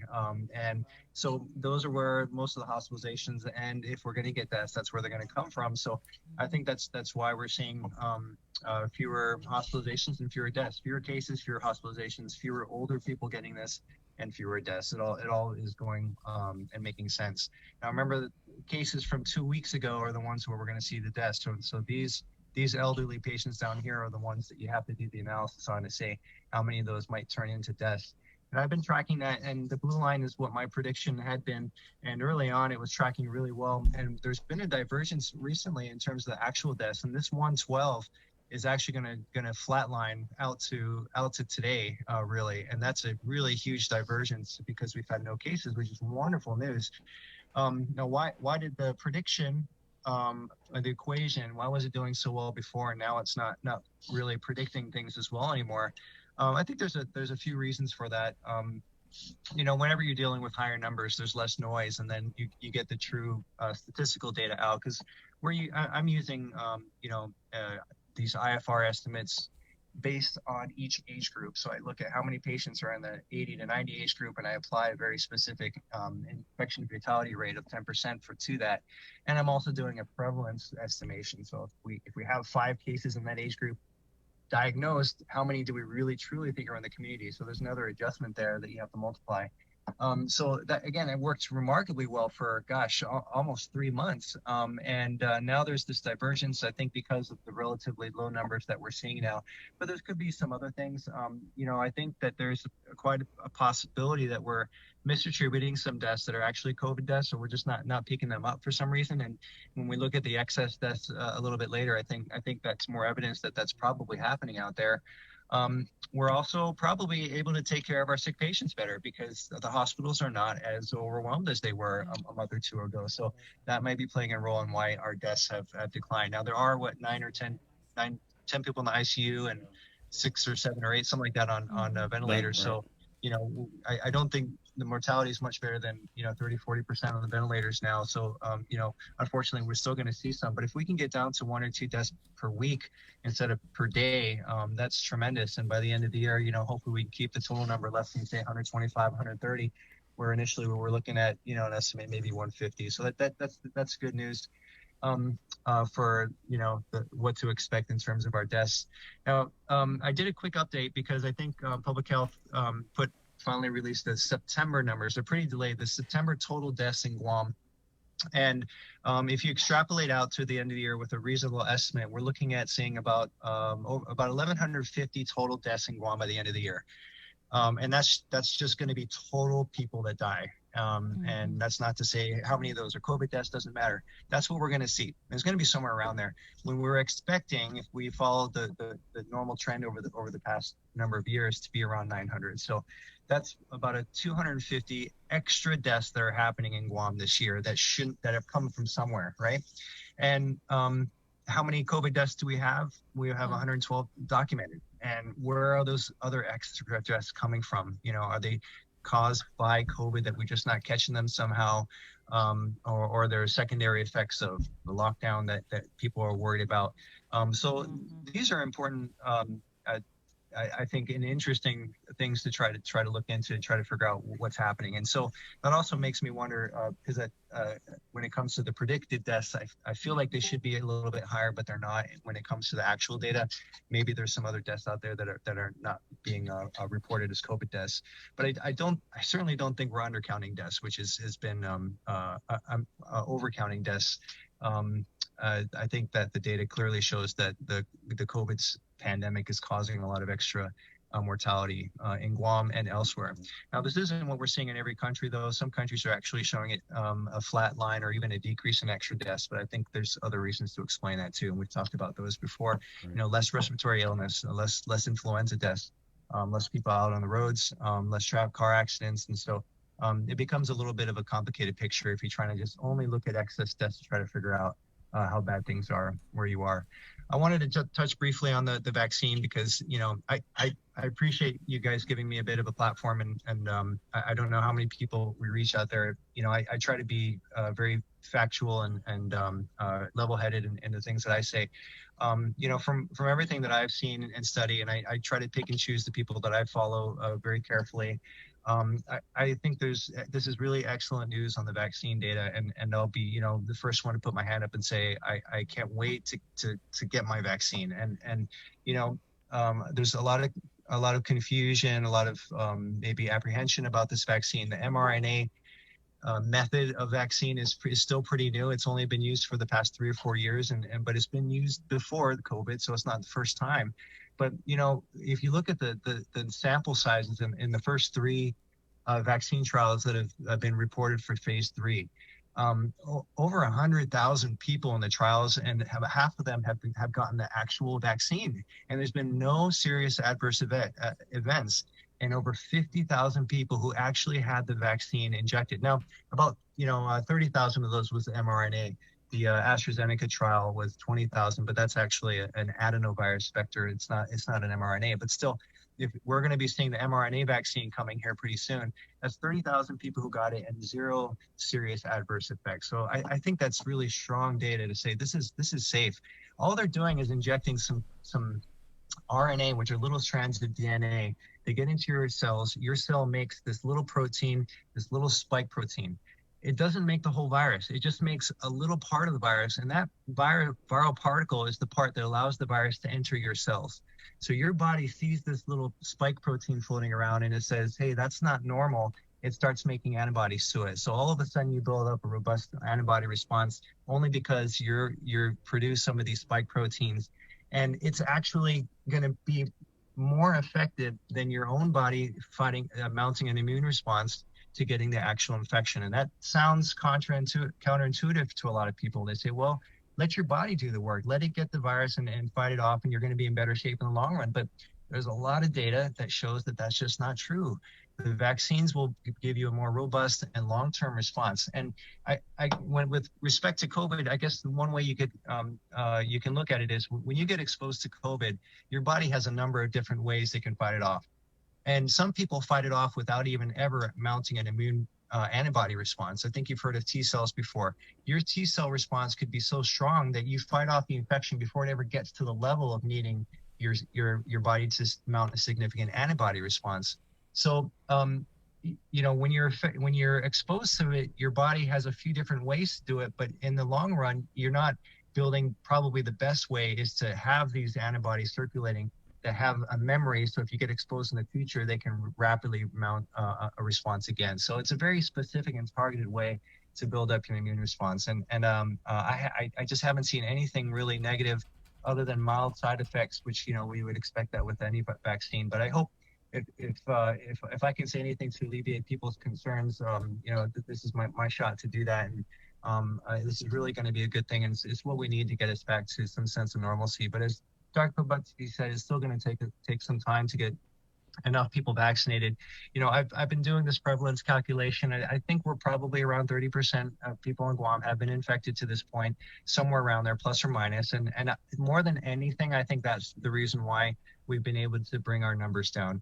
Because over the last 3 months, you saw it on the mobility data. And also, I think if you just look at how long we've been in PCOR 1, the policies haven't changed, the mobility hasn't changed. The only thing that's changed is the number of people out there that have been infected to this point. So I think it talks again to the point of the number of susceptible people walking around is just much less. So it really is difficult now to have another surge. And I hate to go be too bold, but I just don't think we're going to have another surge like we did before if we just keep doing what we're doing. Okay, I just don't think it's possible because there's not enough people out there that are susceptible. And there's enough people still doing the right thing. You know, to Chris's point, I don't, you know, at least talking to my patients, a lot of vulnerable elderly patients, they're all still doing what they're supposed to. None of them are saying, oh, we've got this thing beat. They're all just going to bide their time. And I think they see that the light's at the end of the tunnel and that it just sticking, you know, continuing to do what they're doing for a little bit longer is all we need. And we're going to be through this. It did come at quite a cost, though. You know, 112 deaths is a lot. We were overrun in the hospitals, and But we're definitely at a point where I think we have a lot to be happy about. Interestingly, if you look at the blue test, the blue line here, those are our daily positive tests. That overall curve, if you look at the CAR score, the curve of the CAR score looks almost identical. So from the standpoint of redundancy, for anybody that doesn't like the CAR score, if you want to just follow the 7-day curve of daily positive tests, and it's going to look very, very similar. And I think that's because it's one of the more important parts of the CAR score. And we still have to get down into this level. If we ever get down into the 3 to 5 cases a day, I said I don't think we're going to have a surge, but what we could do? We could do to try to prevent another significant surge is it seems like we're getting the test piece ramped up with the antigen test, but we could really bolster and augment our contact tracing while the number of positives is going down. It's something that we should have done in the summertime. We could have had 10, 20, 30 more contact tracers, and maybe if you had those extra bodies, we would have been able to blunt the surge that we saw earlier at the end of the summer and into the fall. So I don't, if you look at the antigen test that we've done in the last 2 weeks, remarkably, of all the positive tests that we've had, I think it's less than 5%. So they're not contributing a whole lot right now. The numbers are going down no matter what. So at this point, it would have been a lot more useful, I think, as we were having the surge happening to identify more people quickly. To get them to isolate. At this point, it's not as useful, but it will be certainly useful to help prevent any future mini surges or flare-ups. So that's it in a nutshell. I'm sorry to bore you again. I hope you guys find this useful. No, we do, Doc. That's why we keep asking you on. Yeah, I did have a question regarding what you were mentioning about the vaccine. And so what about people that probably shouldn't take the vaccine? More specifically, like I'm not sure. If there's certain health conditions or pre-existing medical conditions that it wouldn't be recommended for use. Well, it hasn't been tested yet in kids. It hasn't been tested yet in pregnant women yet. So those are two categories where that we're still waiting for some guidance. But I don't think there's been a couple trials that have actually enrolled kids and pregnant women. So as more data comes out, you still got this Johnson & Johnson trial that hasn't been reported yet with even a bigger sample size. So I think those recommendations will come out, at least for the initial, the first vaccines that we're going to get. We'll have to just stick with the recommendations from the types of people that they tested. I'm not sure if folks with autoimmune deficiency, things like that, that may be restrictions. I'd have to look at that. That's a good question. And I can try to look into that. But you said that there haven't been trials on children. Is that what you said? No, not to my knowledge. Okay. And I think that there may be arms in some of these other trials which didn't include children, but I'm not 100% sure. Okay. All right, Doc. Thanks, Doc. Appreciate your time. Hey, give us a couple of those iced coffees when you get a chance. Thanks, will do. Have a good weekend. All right. Yeah, he likes that black, Mr. Brown. That's got some kick in it. See you, Doc. Stay safe. Take care. There you go. Good talk there with Dr. Peter Lombard. He had said briefly talking about not anticipating another huge surge like we just had because I guess mathematically he said there's not a lot of people going around who haven't been exposed to the virus. But I was just thinking in my head, like, other than my son, everybody I know in my circle has not been exposed to the virus. The 4 of us in here have not. So again, he also said in his estimation, Dr. Lombard was saying he kind of guesstimates maybe like a third of the island at this point has been infected. 30%. Right. So so that's interesting to say if 33% of the island has already been infected, and if there was another surge is probably not going to happen because there just aren't that many people that could catch it. That's interesting. Yeah. I mean, but again, I don't know if this is just anecdotal or whatever, but I feel like a lot of people have been spared from the virus because they have been being safe. So, I know there's just so much talk about Christmas, and I think that people have it in their head already that somehow we're going to have a pre-COVID Christmas celebration, right? That's the vibe I'm getting, is that we're going to see easing of restrictions if the CAR score continues to stay low. So I don't know. I just would want to push that message of being safe always. 8:41. We'll take a really quick break after we check in with a hospital administrator. She's on a call right now. Oh, she's on the call Yeah, right she's now. on her phone. You want to take Dr. Hum? Yeah, let's take Dr. real quick. Oh, no, there Oh, she is. no. Okay, she's there. Okay, fine. No, what? Hey, it's rapidly evolving. What can we Protected say? by Viper. Right on. Lillian Posadas, hospital administrator. Good morning, Lillian. Hey, good morning, Chris. Good morning, Bree and Jace and everyone, and good morning, Guam. Amen. Let's just jump right into it. So obviously we'd love to get you on here every couple days to do our GMH COVID census. So what are the latest numbers that... It's at 33 this morning, and of the 33, 7 of them are in the at the ICU level of service care, and of the 7, 5 of them are on ventilator support. We do have 6 individuals over at the CIF facility, transitioning to either home or to the ISOFAX. So that's where we are with our census, which we hope will continue to go in a downward trend. Right. Although next week we're anticipating that perhaps, 14 days after the Thanksgiving celebration, there may be, but hopefully not. Hopefully not, because I think a lot of people really are taking heed of the recommendations to continue the social distancing and not have all the celebrations. They sacrificed that this year, so hopefully that will come out to be a very good result. Lillian, we haven't seen a death reported this week. Has there been any deaths overnight that have Knock not? on wood, we haven't seen any this week, so hopefully none.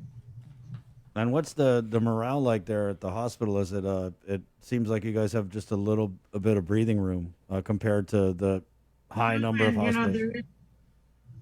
There is some time, but our non-COVID census is picking up, and so we're seeing individuals who haven't been able, I suppose, to see their doctors, or haven't been able to make it to their appointments or get their medications refilled. So we're seeing an increase in the non-COVID, which is fine. This is what we're here for, also to take care of them. So yes, but the morale, for the most part, the staff are feeling pretty good, feeling pretty excited that the numbers are going down. Mm-hmm. Any updates on Bamlani Mifop and the convalescent plasma? Bamlan. Okay. Yes, right. We have the 7th individual received the transfusion. There's possibly 2 more today that have consented and are wanting to receive that treatment, that antibody therapeutics. So, we continue to encourage the doctors to prescribe that, to order it. Mm-hmm. And convalescent plasma? Convalescent plasma, that 6 units were administered, and I thought that there were 6 individuals that received it, but correction, 2 individuals received 2 units. Okay. So but still a total of 6 units were transfused. And any complications? Any what? Complications with any of the patients? No, we haven't. Knock on wood again, we haven't heard any adverse effects or complications or reactions to either one of those therapeutics. Mm-hmm. The tents, are they still, is that tent still up? The BlueMed tent? Yeah. Yes, it is. And we use it to fast track, COVID patients. We also use it if the ER is really full, then we use that tent to administer the antibody therapeutics, the outpatient therapeutics. Mm-hmm. Are you guys still looking at the CIF, using it for COVID, non-COVID, fixing the HVAC over there? That's still the plan. Yes, absolutely. But the doctors are still, sending patients, transferring patients to that facility. Mm-hmm. So that is still the plan, is if we can clear that facility, and then the contractor can work on the HVAC system to separate it. Absolutely. Okay. Do you have any information, any updates on vaccine? Not recently, other than what Janella mentioned yesterday, that the Pfizer vaccine, that's been their discussion with CDC. As soon as it gets the EUA approval, then the distribution is going to come to Guam. I understand now the number of doses is somewhere like 7,500 doses will be coming to Guam, and it will be shipped frozen.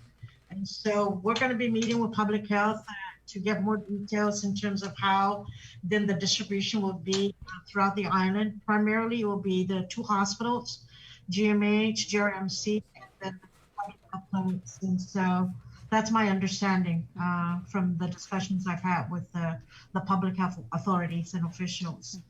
And so, you know, we've got a tentative plan within the hospital that we will have several pods to them for the nursing team to administer the vaccines to the individuals or the employees who are willing to take the vaccine.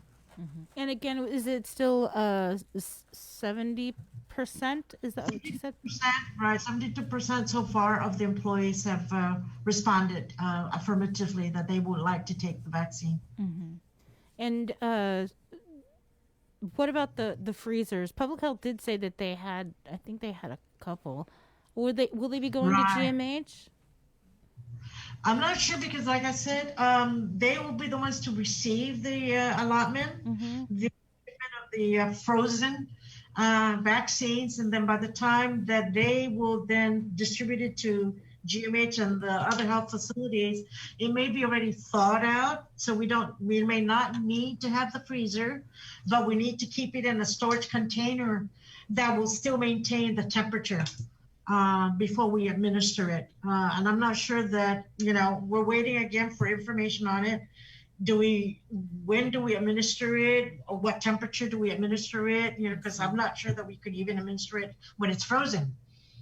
You know, so those are all the details that we're waiting to receive, and you know, from CDC and from Public Health. Okay. Anything else from GMH?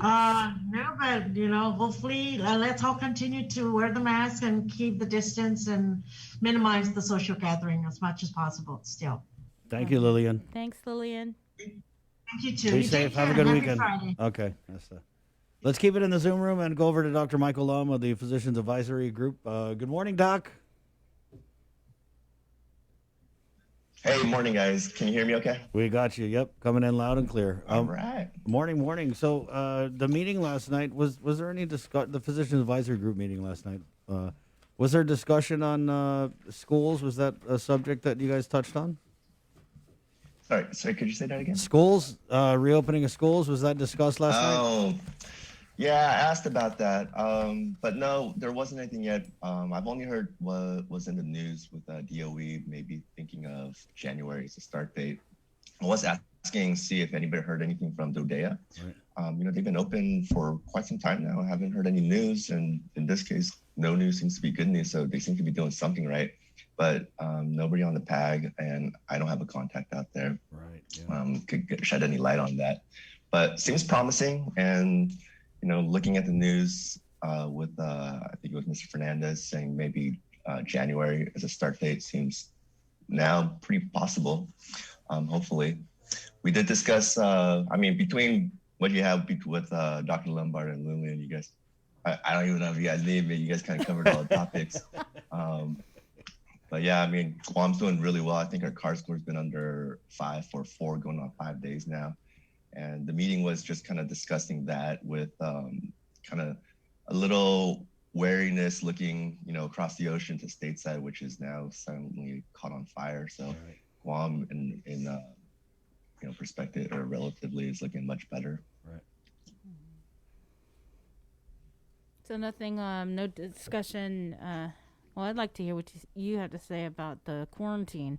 You know, the CDC rolled out those new guidelines, shortening the amount of time. We discussed it, but there's no new recommendations that were set yesterday. You know, the guidelines just came out. And ultimately, CDC makes offers guidance, but it'll be up to public health that determines what the actual rules are for Guam. But yeah, we were talking about ways that maybe we could make it a little bit more logistically simple for travelers come back to Guam. But the other really great point was brought up at the pavilion that we don't want to relax it too early, especially if most of our travelers are going to be coming from stateside. So then we're going to release people early, and well, now we might be releasing people who might later end up turning positive. Right. So that's the one thing we can't close our borders, right? Right. Yeah. That's interesting. I was thinking last night about how long it took us, and I mean, assuming that's what's happening, how long it took us to wind down from the huge second surge that we're now starting to see, lower number of positives. And so I feel like, and this is something we've been saying all week, I feel like the talk about the CAR score lowering and the easing of restrictions, I just pray that it doesn't let people let their guard down too early, because I really would hate to see another surge. I mean, it took us months to get to where we're at now to even be at this place where we can talk about potentially reopening, right? I agree. I think, it's a mix of a lot of things, definitely we have new therapeutics. You guys were talking about the monoclonal antibodies, and people are definitely way more, cognizant of, the fact that it's going around. But the other thing I've noticed, just completely anecdotally in my clinic when we're testing patients and testing the people that want to come in and get tested, when I ask them if they're wearing masks at work or, with their exposure, I almost like 90% of the people now are telling me like, oh yeah, I was exposed, but yeah, I was definitely wearing a mask the whole time. And a lot of them are turned out negative. So I wonder, people are they're saying that the mobility data hasn't changed. We didn't really talk about that yesterday, but if that's the case, then, the other thing that might have changed is people are just much better about wearing masks and keeping their distance, once they get to their destination, I suppose. One thing that I thought was interesting, I know you talked about the monoclonal antibodies.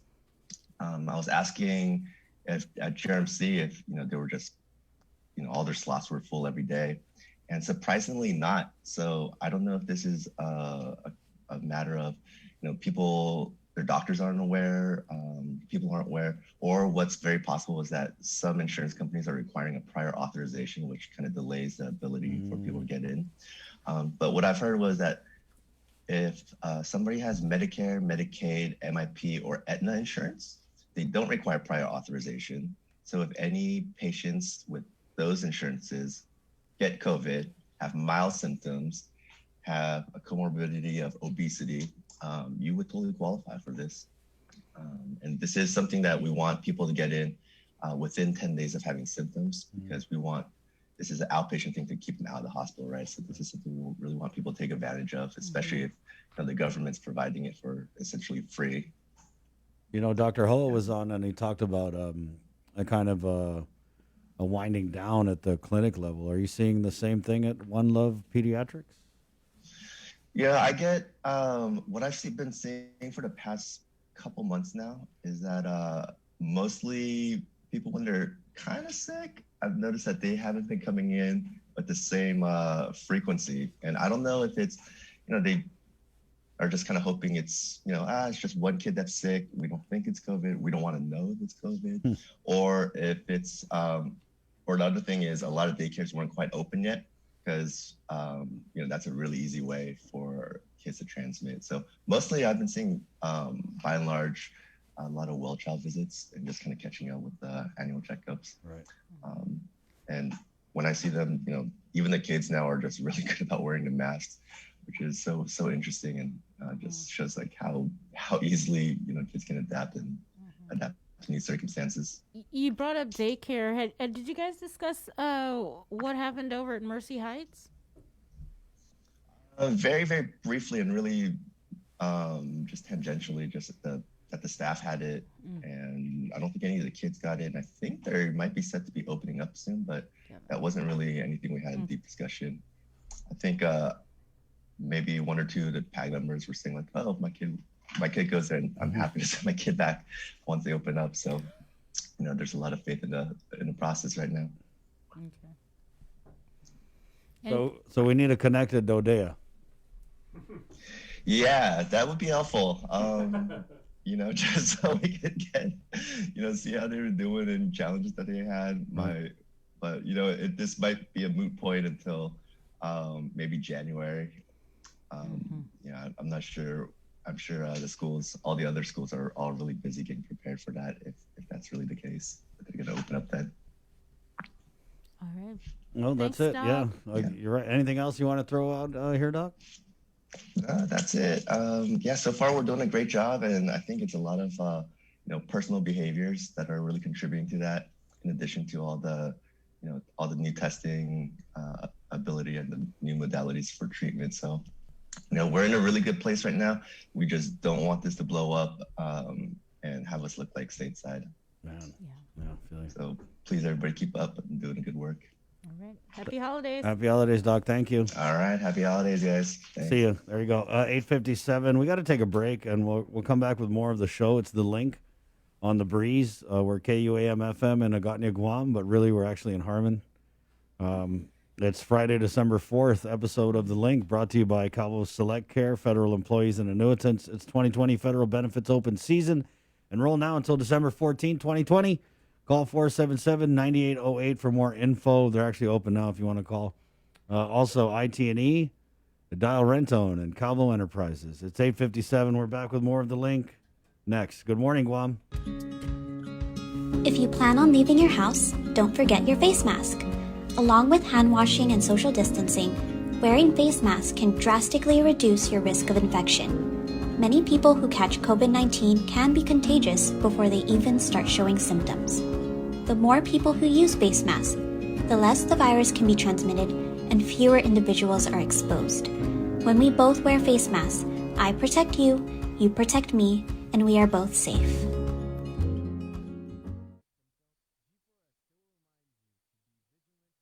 There's nothing that can brighten more spirits than the beauty of Christmas decor and holiday lights. And with our Making Spirits Bright segments brought to you by McDonald's of Guam, KUAM Communications wants to showcase everyone's efforts. Send us photos of your decorations via social media messenger, direct message, or email to promotions@KUAM.com to add to the spirit of the season. Find segments every Friday in December on the social media platforms of KUAM News and showcased in a weekly montage of KUAM News Weekend Edition. Making Spirits Bright is brought to you by McDonald's of Guam. Even a small gesture of kindness can brighten a child's day on Christmas. With donations more challenging to deliver, this year, the Salvation Army is in need of your help with their Toys and Joy Drive. Donate new toys or gifts for children and teens anytime between 9 a.m. to 5 p.m. at their Teton office drop boxes up until December 22nd. You can also drop off your toys to our donation drive-thru in our parking lot in Harmon between 7 a.m. to 2 p.m. on Giving Tuesday, December 1st. Let's all do our part and dig deep to bring some joy to kids in need this Christmas.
Holiday federal employees and annuitants, the open season is here.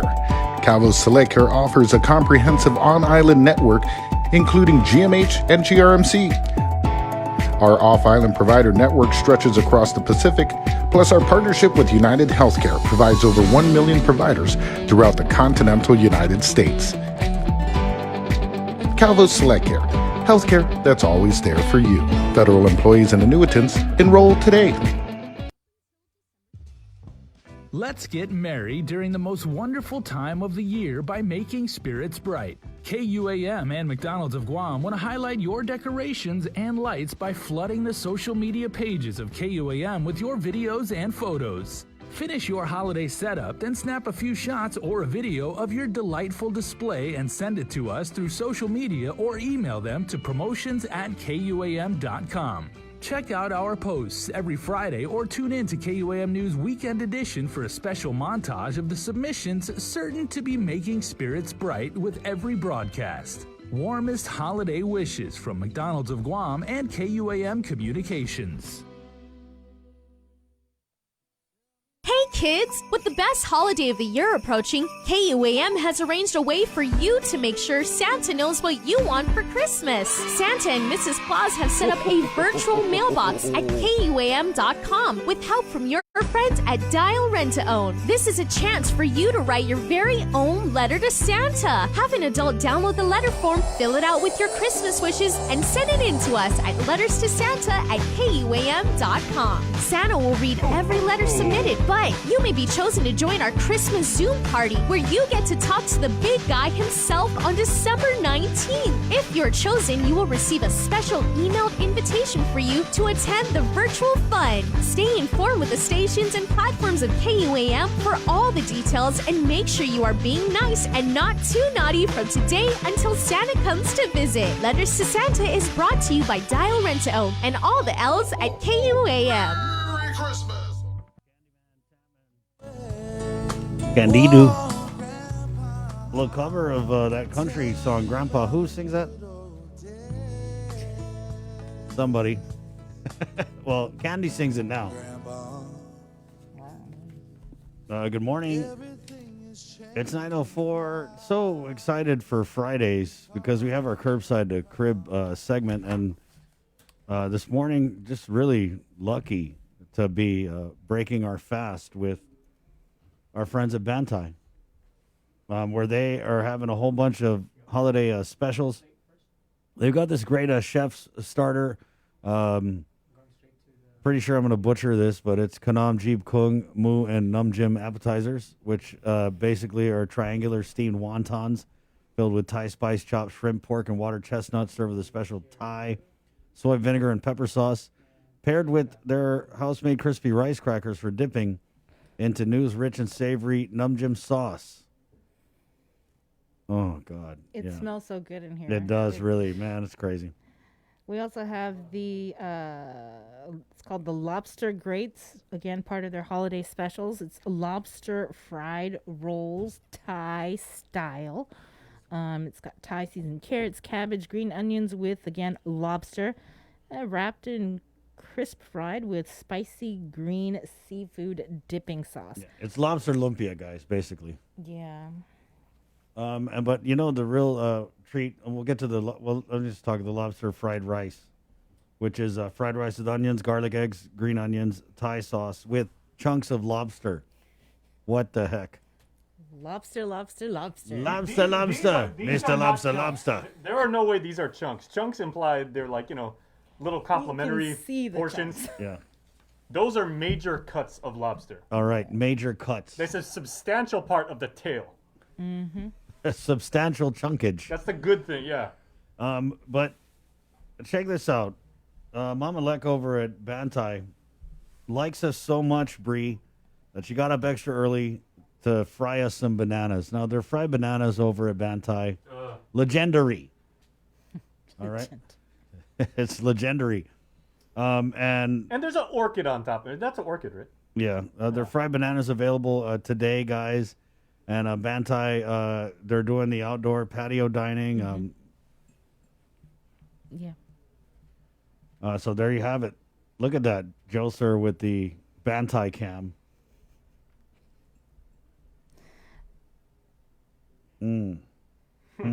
Yeah, check out Bantai and their holiday specials. Again, you have the chef starter, the savory num jim dip with rice crackers, and of course the lobster grates, the lobster fried rice, the lobster fried rolls, Thai style. And they also have, we didn't get it today, but they have the lobster Thai omelet and lobster pad Thai. Okay, it's lobster month.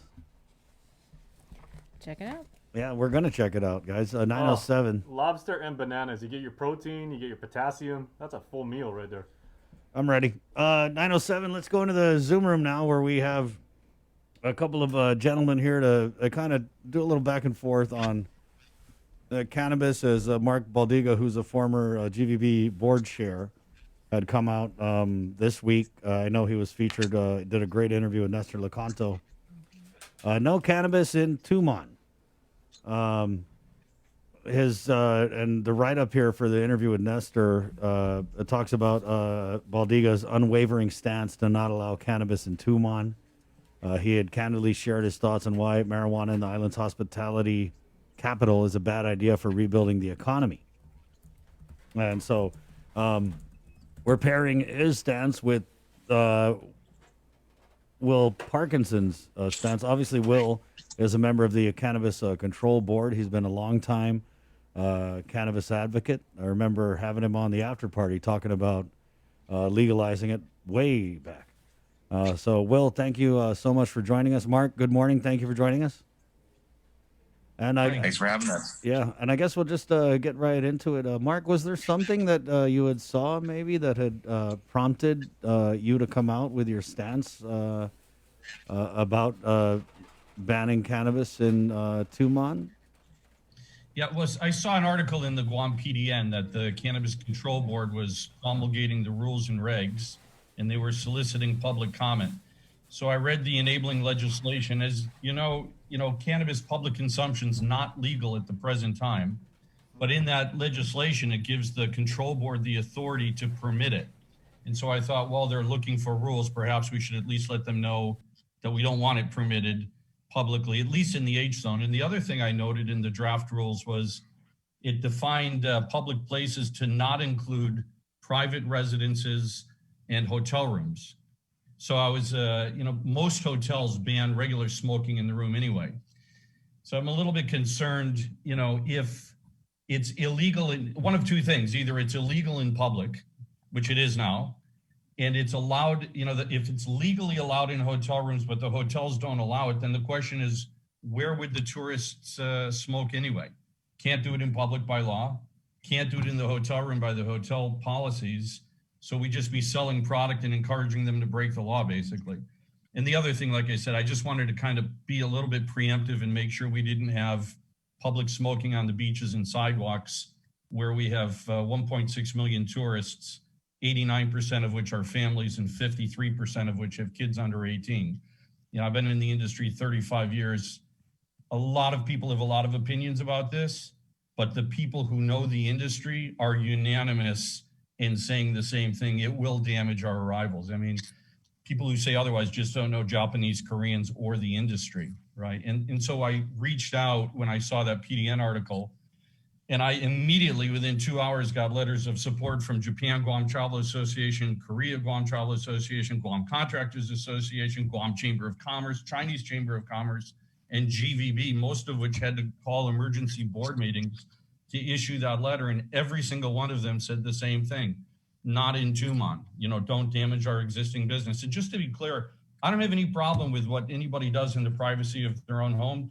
I'm not even really a strong opponent of public smoking somewhere else. You want to set up hookah lounges or a district or something, no harm, no foul, just not in front of 6-year-old Japanese tourists playing on the beach. It will chase away our customers. The other thing most people don't realize, we have 100,000, between 20,000 to 100,000 school children per year who come to Guam.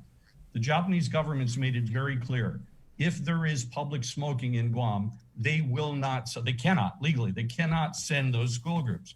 So we're about to lose 20,000 to 100,000 people immediately guaranteed if there's public smoking. So, I mean, there's just a lot at risk to not jump on the subject and put it in front of the control board and at least try to create a little sense of public understanding. That's what inspired us to kind of step forward. Let's take it over to Will then. Will, I mean, is this all for naught? Is there a movement with the Cannabis Control Board to somehow allow the smoking of cannabis in public? Well, as far as I understand, that sentiment is not there on the Cannabis Control Board to allow public consumption. So this concern about people smoking on the beach is frankly imaginary. It's fear-mongering. It's not going to happen. Great. Well, let's be clear. It's not fear-mongering if you have the authority to allow it, which you do, and you're promulgating rules and regulations. It's actually prudent to have the dialogue. I mean, all we're saying is you have the right to set the rules. The rules allow you to allow public smoking. You've asked for public commentary, and we're giving it. I mean, I don't think that's fear-mongering. That's the purpose of a public hearing, is to kind of call concerns forward, and that's all we're doing. I'm thrilled to hear what you said. Honestly, I'm really, really happy. I do have the follow-up question then. If it's not legal to smoke in public, and the hotels don't allow it in the rooms, why would we sell it in Tumon? You're simply encouraging people to break the law. There's no where would the question that is part of the dialogue we're having, is trying to find some place for the tourists to smoke it if we do bring the market forward. And one of the things we're looking at is on-site consumption permits so that businesses can allow people to smoke on their premises, even though they are not, they're not selling cannabis there, but they're allowing people to smoke cannabis there. So that is public consumption, but that's fine. I mean, it is on-site in a public place is public, but that's fine. The question is, would you consider not having that in Tumon? Everywhere except Tumon really is sort of our request. I am an American and I believe in capitalism. And the hotels and the alcohol establishments in Tumon do not have a monopoly on the tourists there. If the tourists want to smoke cannabis in Tumon, it'll be up to the businesses in Tumon to compete with them. Okay, so if you're talking to an American capitalist, it's sort of it's my mantra. It's what I do. So it's actually, you just sort of contradicted yourself, though. You said we don't have a monopoly on tourists, so we should allow them to smoke in Tumon. Wouldn't you want to kind of allow tourists to spend their money outside of Tumon and encourage, locals don't own so many hotels, right? It's harder for them to break into Tumon. Wouldn't we want to promote it outside of Tumon? I'm sure there'll be other establishments outside of Tumon that will spring up, but that shouldn't bar people from doing business in Tumon if they so choose to. Maximum freedom there should be allowed. But I mean, all of the sins, so-called sins like strip clubs and alcohol and so forth, quite often they have restrictive areas, right? I mean, you can't have a bar within so many feet of a church, for example. And another example is in Las Vegas, which is Sin City. Las Vegas, there are no strip clubs allowed in the hotel zone. You have to go to the industrial zone on the other side of Industrial Avenue. In fact, the vast majority of jurisdictions, strip clubs and so forth, are relegated to a specific area. It's not anti-capitalism. It's about protecting the community to some extent. In this case, the tourism. Is what you're suggesting that you're going to move all the bars and strip clubs and massage parlors and sex places out of Tumon? I'm suggesting that's a dialogue we should have. We've been having it off and on for 10 years. When I authored the Tourism 2020 plan, it was one of the key suggestions. We haven't done it. We didn't really have the political wherewithal to do it, but frankly, I think it's the right thing to do. I think Mr. Cruz on your board was correct when he said it's somewhat hypocritical to have strip clubs and all these, sex toys in the middle of what you were trying to create a family-friendly destination. He's correct. And I think, again, most destinations, you could do a really great job. We could set up an adult entertainment zone that was fantastic. You could do it in Anigua, you could do it in Harmony, you could do it in a number of places where you have fantastic lounges, a whole row of hookah lounges and and adult, massage parlors and strip clubs and light it well and have good security and, make it a nice space. And then you go after both markets. You've got Tumon for family friendly, and you've got somewhere else for adult, fun. And that's another way to do it. It's not the only way. First, I reject the framing that cannabis is not family friendly. I mean, we have to think about what cannabis is. Cannabis is being legalized all over the country. South Korea's feelings on marijuana are changing. So is Japan's. And, we've had organizations like JMMA looking to Guam to fulfill their need for medical tourism. And I mean... Okay, I think you got to be careful. That would turn Guam into a place of healing for some of these people. Sure. A place of healing that they cannot get back home. What is more family friendly than a place of healing? Okay, so you're mixing a little bit of apples and oranges. Yes, it's true that Japan and Korea are looking at medical marijuana. Let's be very clear. Medical marijuana is not 50 people smoking joints on the beach with 4-year-olds playing. It's very different. So you want to talk about medical marijuana? 2 thumbs up, 100% agree with you. That's in a clinic, it's wherever it is. It's not pushed in the face of little Asian families. And that is not family friendly. I was in Montreal with my own family. I couldn't walk into a restaurant or down the street. We came home every night. Our clothes reeked of pot. I'll never go back. That's not family friendly. And by the way, on the issue of... But you mentioned Montreal, and I've looked at the tourist numbers for Canada and Montreal, and they've gone up 38% in searches year over year since the legalization of cannabis. Okay, so but cannabis isn't exactly hurting their tourism industry here. Okay, in fact, I'd argue it's a draw for them. Good. Let's cover that. There are 2 different things before I get off it. You said Japan is looking at it. 40% of Americans have tried pot. 1.2% of Japanese have tried pot. And as much as they're considering medical marijuana, they are absolutely not considering opening up marijuana. In fact, there's a 5-year jail sentence in Japan if you smoke. In Korea, if you go overseas and smoke, you come home, you get arrested on return. So let's not put some falsehoods out there. Japan and Korea are not loosening up. They are looking at medical marijuana, big difference, okay? And then on the issue of tourism, these are absurd discussions to talk about Montreal or Amsterdam or any other place. If they have 97% You brought up Montreal, if you want to call it absurd. Yeah, but I'm talking about a personal consumer experience. From a destination standpoint, we'll talk about tourism all day long. Let me finish. Amsterdam does not have 97% of its customers as Japanese or Koreans, and neither does Montreal. And the GVBEIS that was done compared Colorado and other places. It's completely absurd. You have to look at our market. And as I said at the top of the conversation, we will lose 20,000 to 100,000 school children on day one, by law. So how do you refute that? Montreal won't, Amsterdam won't, but we have 800,000 Koreans and 680,000 Japanese. We will suffer in those markets. I have $50 million invested here and 400 team members who rely on me to feed their families. And we're suffering 8 months with no revenue. Don't tell me that approving pot, let's go for it. No, let's protect our industry. It's very fragile right now. We're not Montreal, we're not Amsterdam, we don't have European tourists. We have Japanese and Korean, 89% families, 53% under the age of 18. And I really urge you, don't take my word. Talk to any Japanese travel agent, any one of them. Talk to any Korean travel agent. Talk to the chamber. Talk to GVB. Don't make these decisions without understanding the industry. I've been here 35 years in the industry. It will damage our tourist base. I see the social media comments. I did a couple interviews. Boy, there's arrows flying at me. That's fine. I have a thick skin.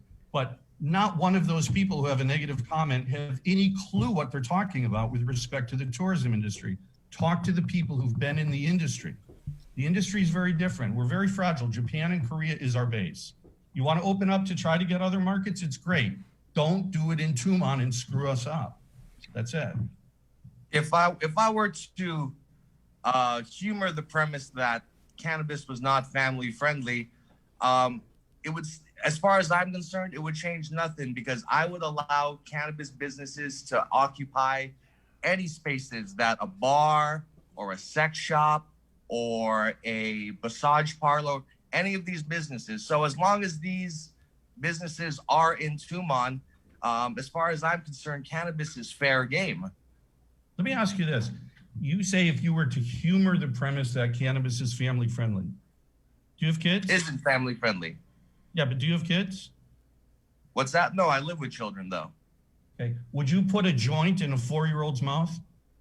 No, but that's not what we're doing. That's a straw man. No one is talking about putting joints in a 4-year-old mouth. Let's not be ridiculous now. Okay. Would you blow pot smoke in the face of a 5-year-old little girl? Would you?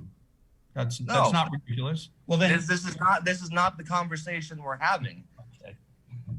But you're just talking about allowing it on premises. Not one person is talking about giving cannabis to children. That is a ridiculous assertion. I said secondhand smoke. It's not ridiculous. Yeah, no one is talking about blowing smoke in children's faces. That is a ridiculous assertion. Well, Will, let me just ask you this. You're walking in Tumon and you're smoking a joint. Yeah, but you can't walk in Tumon and smoke a joint. Isn't it against the law, Will, to walk in Tumon and smoke a joint? Yeah, you cannot walk in Tumon and smoke a joint. That is an imaginary problem. And you cannot smoke a joint on the beach in Tumon. Nope.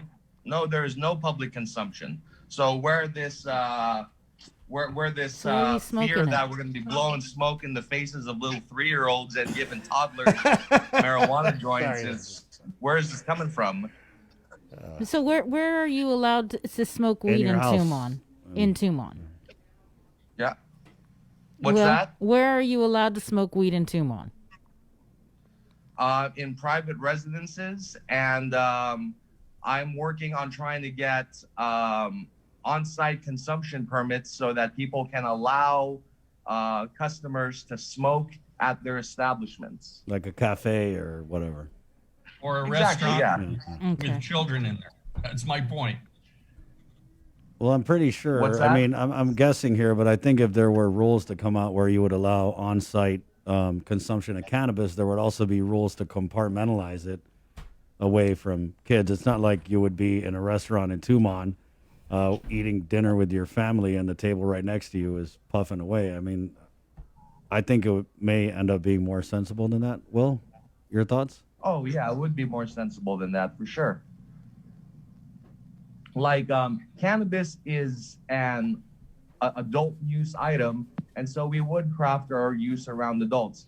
Under no circumstances will we be putting joints or marijuana in the mouths of little children. So don't worry about the little children. Well, I didn't suggest that you were. My point was only to refute your discussion that cannabis is somehow family friendly. You said it 3 or 4 times, and you said you would humor me by entertaining the notion that cannabis isn't family friendly. My point with the illustration about the kid was to demonstrate it's cannabis is as family friendly friendly. as aloe vera. It's a plant that grows. I would rub aloe vera all over my little kid. I wouldn't have him smoking dope. So let's be honest. Yeah, but about you may use some cannabis extract if there's some sort of medical need for it. I wouldn't, but you might. Yeah. I mean, medical need. Okay, different story. Again, we're conflating medical marijuana with general consumption by the general public. Medical marijuana, I don't have any issue with it at all. And I also like to point out when all these laws came out, okay, it started as medical marijuana, and then people said, well, we don't really want public pot smoking. No. It's just medical marijuana. Fast forward a little bit, and now it's medical marijuana, and the law says no public consumption. The law says. Okay, so they got the law passed now, recreational marijuana, step 2. Oh, but not public, don't worry, it's illegal. Except they put in the law this little thing that says, except as permitted by the Cannabis Control Board. So that the camel's nose is under the tent and it keeps growing. We were promised it would be medical marijuana. Then we were promised it would be recreational use in private homes only. And now you're advocating on-site consumption.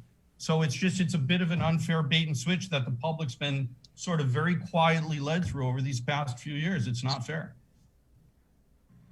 Medical marijuana and recreational marijuana were passed by 2 different senators and 2 different sessions of the legislature So I can't tell you what's going to happen after myself, but as far as these rules go, we are not allowing public consumption on beaches.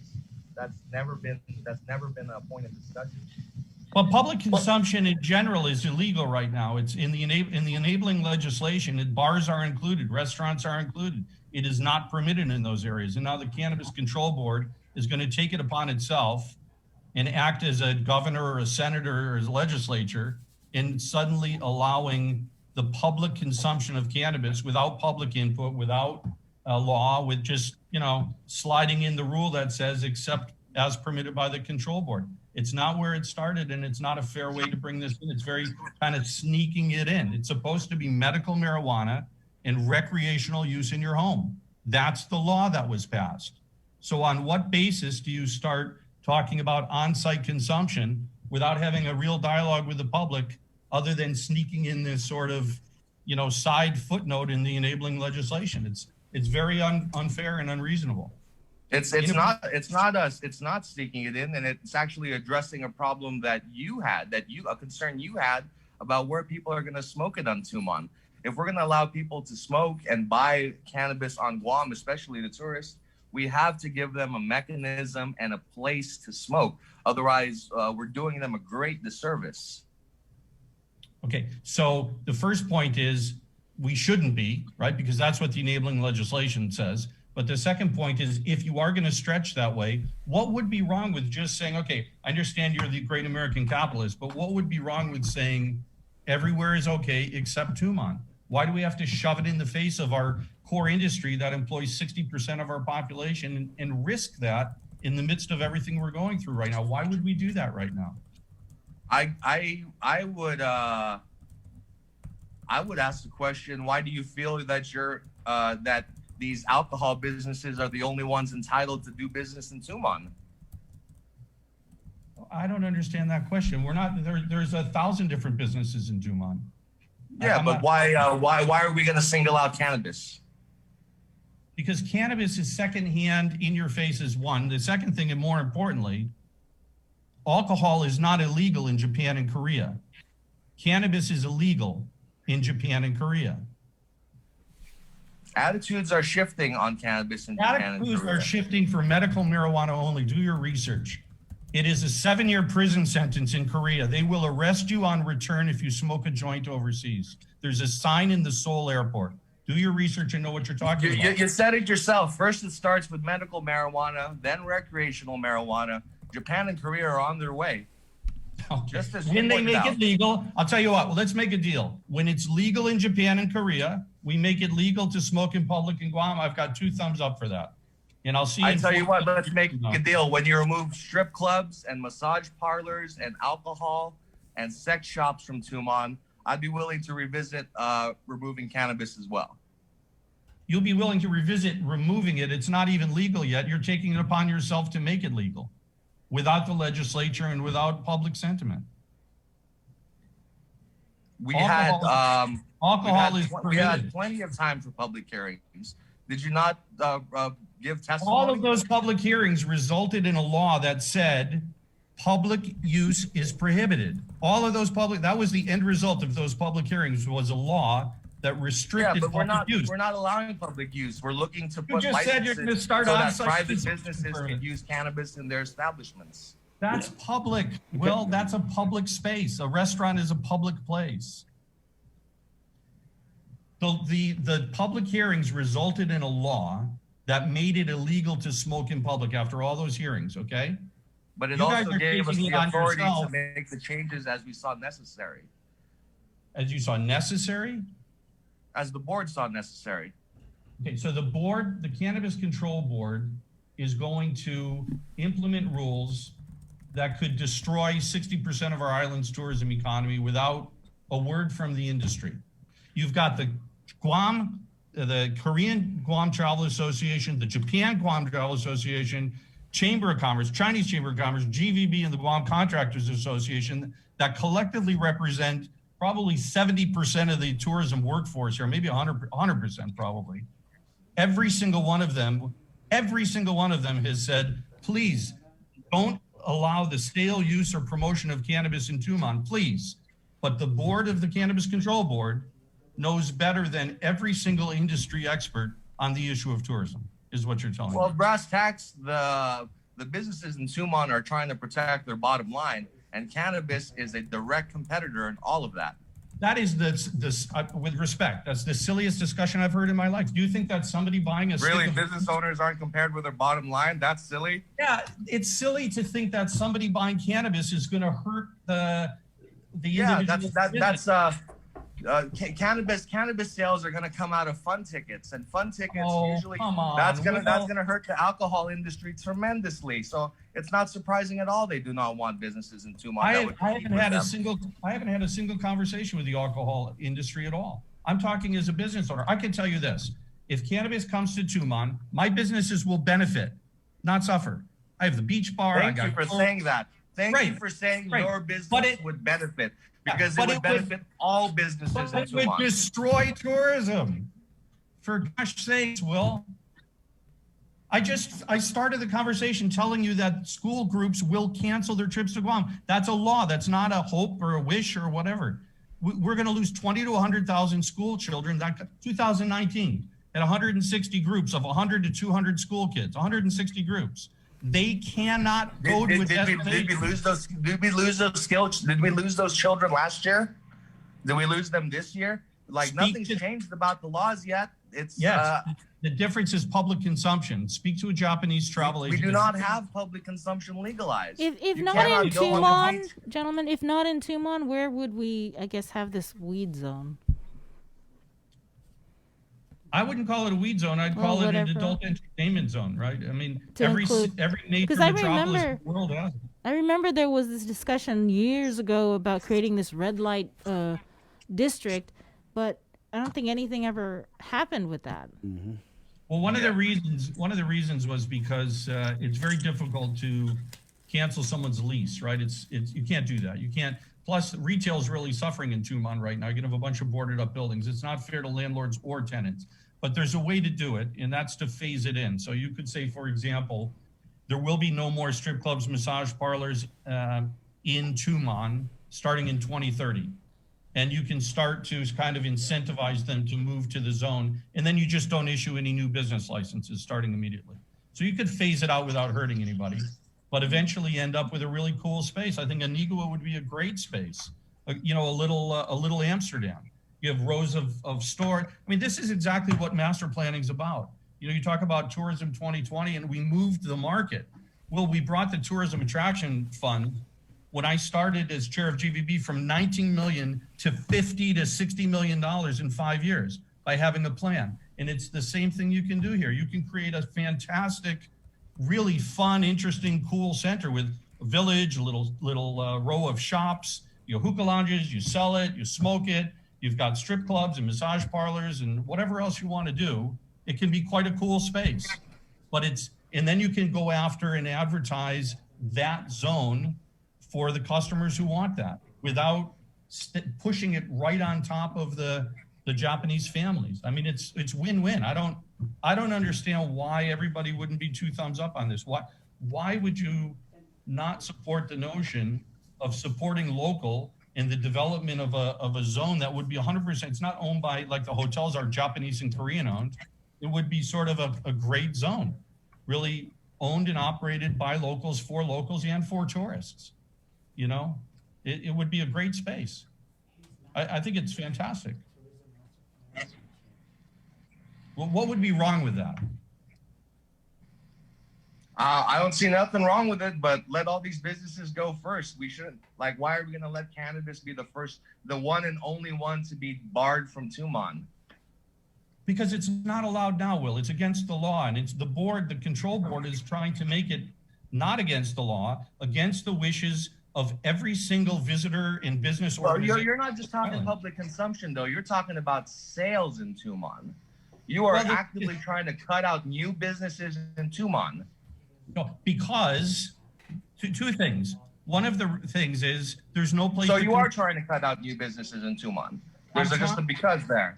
I'm trying to prevent the image of Guam losing its wholesome, safe, family-friendly image that we spent 50 years building. That's what I'm trying to do. And if we put the cannabis shop next to the sex shop, it'll be hurting Guam's image just as much as all those other businesses.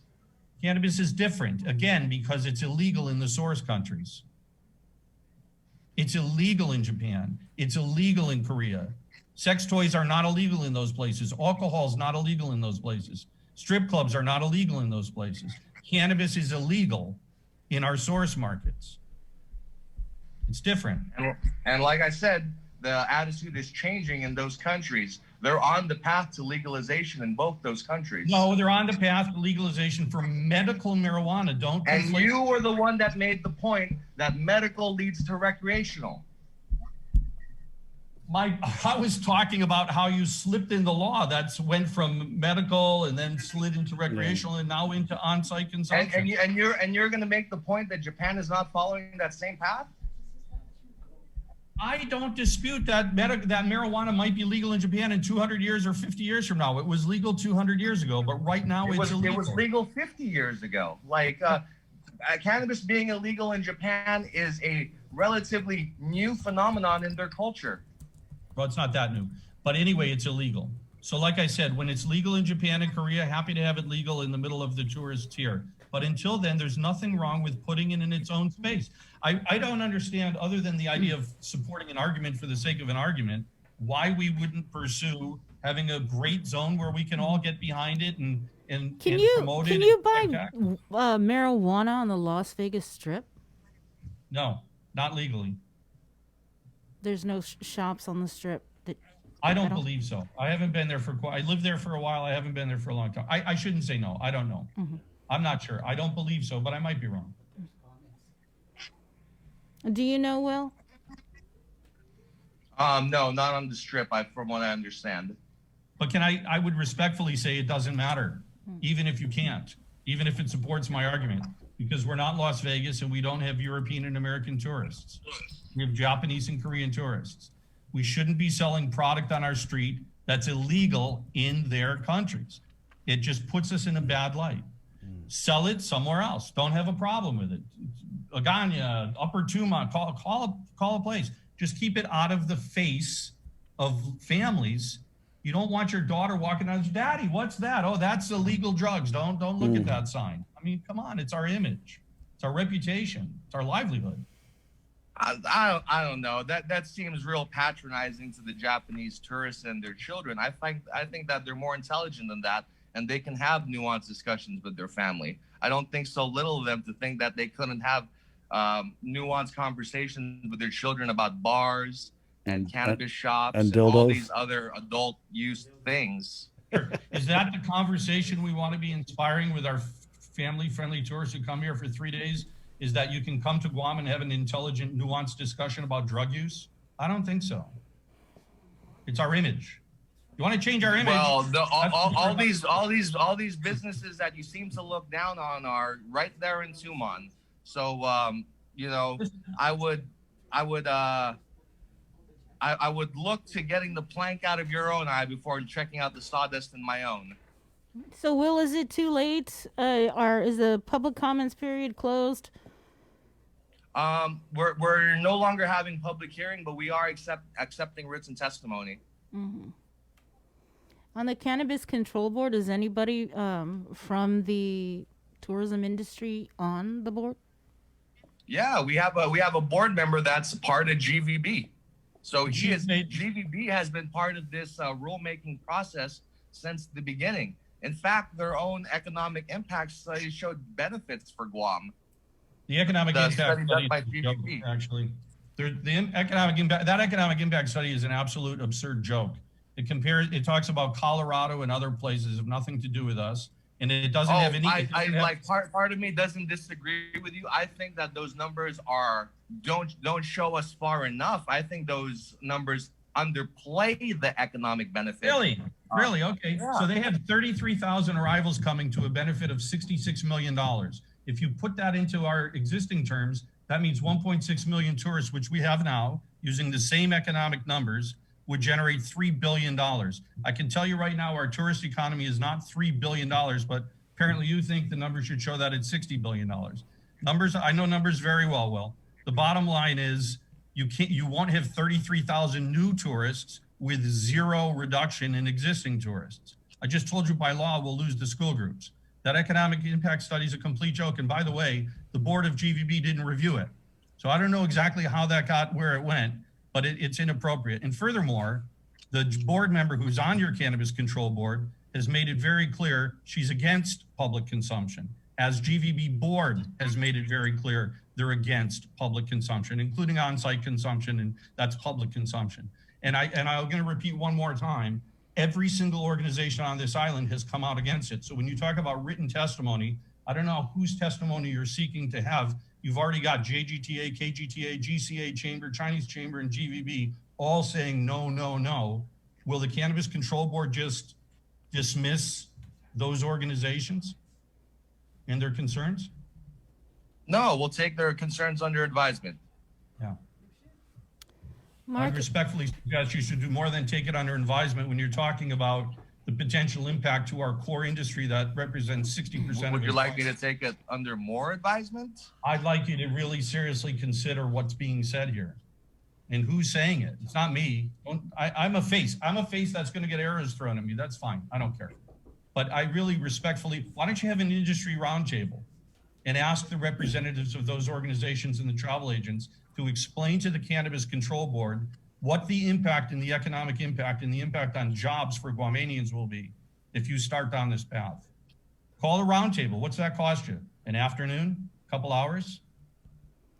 This has been litigated for quite a while now. We've had plenty of roundtables and public hearings.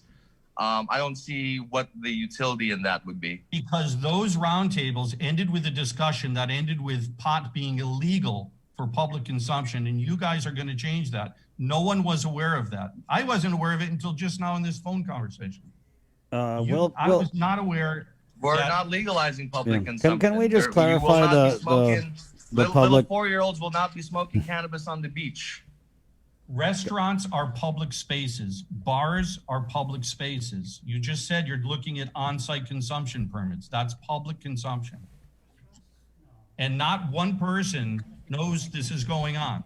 It's very inappropriate. And all those roundtables you had ended up with a final law that makes it illegal in public places. You guys are talking about— But also gives us the authority to change it as necessary as a board. Right. So when you're really entertaining that, and now you've made it clear you are, don't you think the industry deserves a roundtable discussion about why that's a bad idea?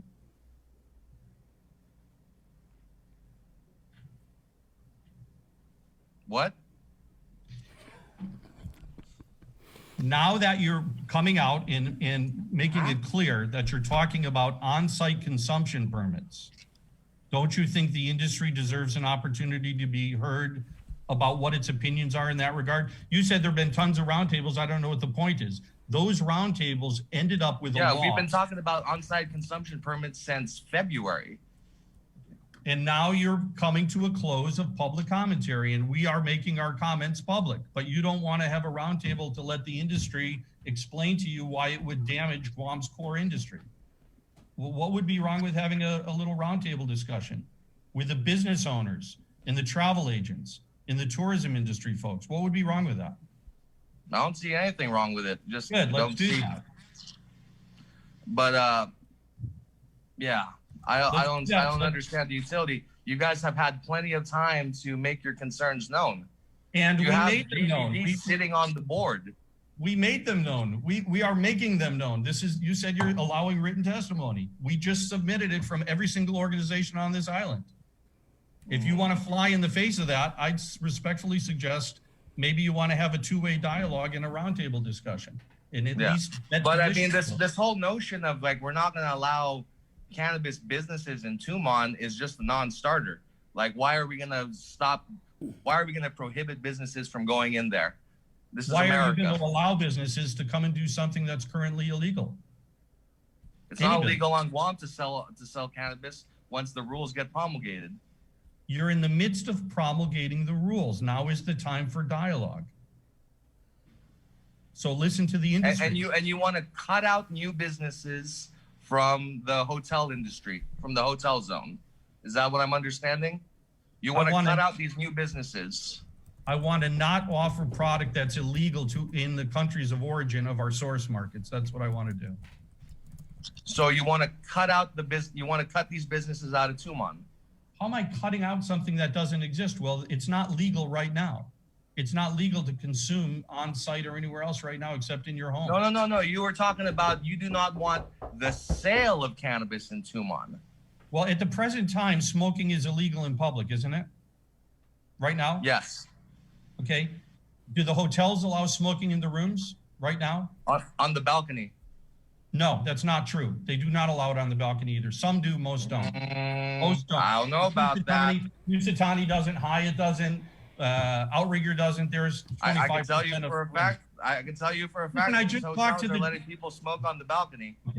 They may be turning a blind eye to cigarette smoke, but they won't to pot. And whether they do or don't, their policy. I don't know about that. You should ask around. There are people smoking pot on those balconies. You don't need to ask around. Will, I live down in this zone. I've been doing this business for 35 years. I was on the phone with 3 GMs yesterday. I talk to them every day. Okay. Technically, the hotels do not permit smoking in the rooms or on the balconies. That's the rule. So if you can't smoke it in the rooms, but they're turning a blind eye to it, like with smoking cigarettes, right? They're allowing it on their premises. You really think that the Dusitani is going to want people smoking dope out on their balconies and not going to say a word about it? That's how they handle it for smoking a regular cigarettes, just smoke on the balcony. Let me ask you this, guys. So guns illegal in Japan, and we have the gun shops in Tumon. So I mean, yeah, it's true. Well, gun shops have kind of seen their better day, though, Chris. I mean, I don't know how many gun shops are left. 1, maybe 2. They used to But be it's all awfully over in their the place, face, though. There's gun shops everywhere. There aren't that many, actually. There's a couple left, but gun shops could be another thing that move if you want to move them. It doesn't. I don't. 2 wrongs don't make a right. You're right, Chris. That's a good point to bring up. Great. But I don't know that means that therefore marijuana should be everywhere in Tumon, right? It's kind of a separate discussion point, I think.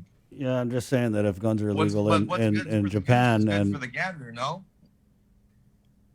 So you're saying that everything that's illegal in Japan should be legal in Tumon. That's kind of the argument I'm hearing. No, we're just saying that if people can't have guns in Japan, and you had earlier said that, oh, why would we approve things that are illegal in their source countries here? Well, we're not their source country, and if they can't shoot guns in their source country, they come here. When I go by the gun shops, it's usually the tourists who are in there like pew-pewing because they can't do it at home. So I'm not saying it's the same argument as marijuana. I'm just saying that there is precedent for I would argue tourists. it is the same argument as marijuana. The tourists come here to do things they can't do back home. Yeah, and that's whether fantastic. that's shooting guns or smoking cannabis. That's great. We're saying the same thing. I don't have any heartburn about it at all. Just don't do it in the face of our existing family customers. Do it. If you got an island of 235 square miles, do it anywhere except 1 square mile. I mean, nobody's saying don't do it. I'm not saying don't do it. Actually, all those organizations, every one of those organizations I've read a couple times now said no means no public consumption. I should be clear. I'm not representing them when I say I don't mind a red light district or a zone or something. That's not their view. That's my view. So I'm not saying don't do it. I'm saying why does it have to be shove it in the face? Why can't we have a great space for it? And I still didn't hear you say, I'm still trying to understand what's wrong with the creation of a really cool, fun zone. There's no argument for me on that point at all. If you want to create a district and shove all these businesses in there, that's a separate conversation. But wherever those businesses are allowed, as far as I'm concerned, I'm good with cannabis businesses being in those same spaces. If there's room for a gun shop, there's room for a cannabis store. Yeah, and so respectfully, I would say for all the people in this zone, I'm in Tumon right now, right? Like I said, I've got $50 million invested here, okay? And so do all of the hotels. So I would think respectfully, it would be appropriate to hear the opinions of the people who've got a lot on the line here, to hear their views. And think about this, if 100% of every tourist organization and every major tourism owner says, please don't do it in Tumon, doesn't that mean something? Means something, but I'm not sure what it means. It means that we have a vested interest to try. Listen, we're all on the same page. You have a vested interest to keep competition out of Tumon. That's not the point. It's really not the point. That The seems point- what the point is, because you don't I have know. a problem with cannabis businesses. You just don't want them in Tumon. So you do not want the competition in Tumon. No. That's not the point. It's not the point. It's not the point, Chris. Well, it's not the point. The point is, my concern is 1.6 million tourists becomes 1.3 million tourists. That's all I'm talking. I don't care what people do left or right or center. I firmly believe that you put cannabis smoking in places around here, that becomes our image. We will lose arrivals. My goal, this is not a selfish, I'm not being altruistic, but it won't affect my business so much. Honestly, I'll probably. We're gonna have to agree to disagree, because I don't think we're gonna I lose think tourists. that's what's gonna happen. So it doesn't sound like the board is really going to do anything with your letter and your concerns. Do you plan on going to, I don't know, the legislature or anywhere else? Listen, the best thing for me to say is speak to other people in the industry. I dare you to find one person, one Japanese travel agent, one Korean travel agent who tells you, any of you, that tourism will not decline. Ask GVB. Tourism will decline. But you said yourself, your business would improve with cannabis. Businesses will improve with cannabis. Mine will, but the overall economy will come down. Actually, the arrivals will come down. What businesses are going to be hurt in Tumon? They're a majority bars anyway. No, it's a majority hotels, Will. The hotels have over $1 billion invested in Tumon. Okay? $1 billion of infrastructure invested here. They will suffer. We've been suffering. We have 8 months. I don't know which people on this call have an income right now, but I don't. And I haven't for 8 months, and I won't for another 7 months. And all of my employees are in the same boat. Okay? We're trying to get people back to work. This is not the time to try to do this. Let us get back on our feet. Come talk to us in 2 years from now. We're suffering now. Give us a break. Just let us get back open again. Revisit this in 2 years from now. Not now. Don't screw it up now. It's fragile right now. Well, gentlemen, it's definitely been good to have you on. I think we declared a draw, though. I think I declared a draw. I mean, well, hopefully the Cannabis Control Board will take a serious look at the concerns that are being made by Mark. The industry. And the industry. Yeah. And I'd like Thank to you see both. that Thank you both. economic report, if you could forward that, William. Will? Sure. Thank you. Thank you, Mark. Thank you, guys. See you. All right. You have a great day, guys. You too, Will. Bye. Take it easy. Man. Yeah, that was. So the Cannabis Control Board it just sounds like they're just going to shoot this down. They're not going to take the industry's concerns into consideration. Or Well, he it's just said they were going to take the industry's concerns into consideration. Oh, it didn't sound like it. He said they're going to take it under advisement. I just think that there's all kinds of on both sides. You know, I mean, Mark's timeline of this legislation and how it unfolded from medicinal to recreational, it was just flawed factually. And I feel like anybody who paid attention knew that when we legalized cannabis on Guam, it was because attitudes about cannabis were shifting across the country, but it was also because we felt like, and a lot of people felt like, we could boost Guam's economy with it. And so, of course, the Cannabis Control Board is going to be looking at ways for cannabis-related businesses to open. That's a no-brainer. I mean, to act like you didn't know that was going to happen, I mean, it's just ludicrous. Everybody knew that we were going to have dispensaries. We're going to have cafes. Or, you know, I mean, that's kind of common knowledge. And then on this whole, like, public consumption thing, I mean, they're not going to allow it to be consumed on a beach. They're not going to allow you to blow smoke in any kid's face. They're just simply not going to allow that. And if you want to make the argument that consuming cannabis in a cannabis-related business is somehow public consumption, then you would make that same argument for bars or whatever. I mean, you know, if you go in a bar and you drink a beer in a bar, that's not public consumption. It's just not. So I think when you kind of start from a position where just factually your arguments are kind of flawed, and you know, Will too. I mean, to really just go in and say that cannabis is family friendly, I mean, it is what it is, but it's not. I mean, you know, it's definitely not. When I think family friendly, I don't think of weed.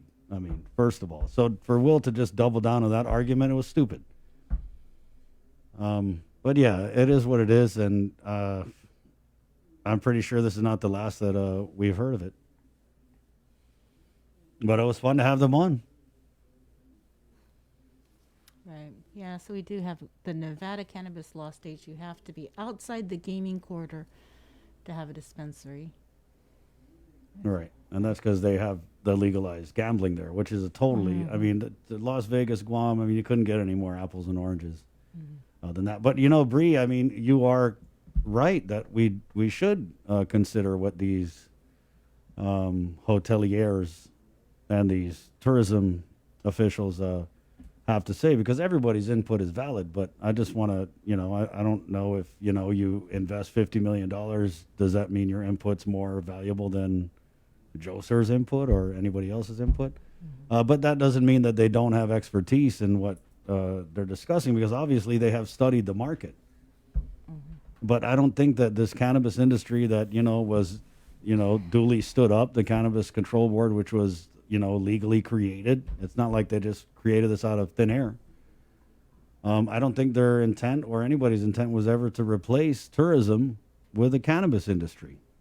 I feel like it was meant to be a separate arm of the economy that runs parallel to the existing ways that we have to make money for the island of Guam. So, I mean, I get it. I get that they don't want it in Tumon.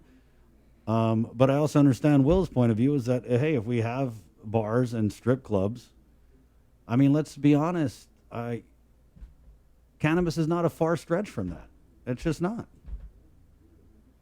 It's not like we're opening up heroin bars, guys.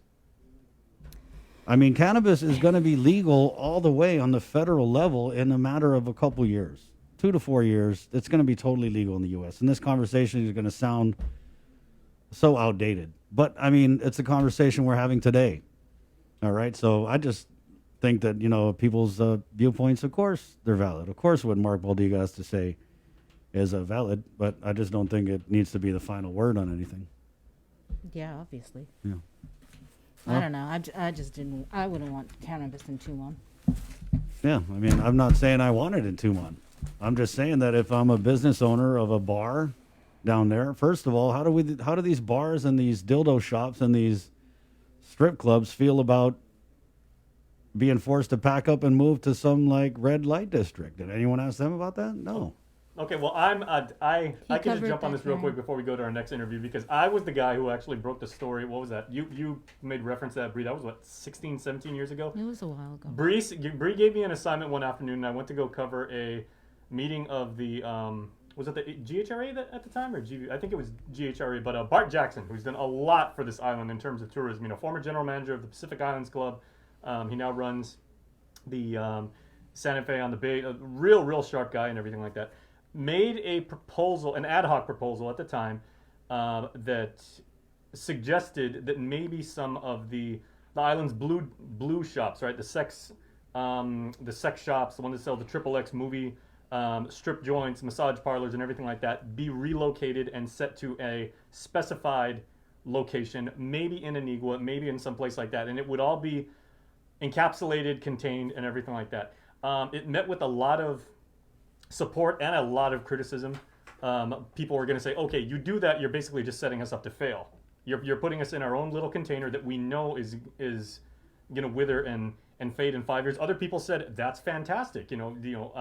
Whether I like it or not, if you put it in its own like little identified space, much in the way that, the island of Manhattan has the meatpacking district, the garment district, the financial district, the media district, and everything like that. They think that would be a good idea. So I'm interested to see where this goes.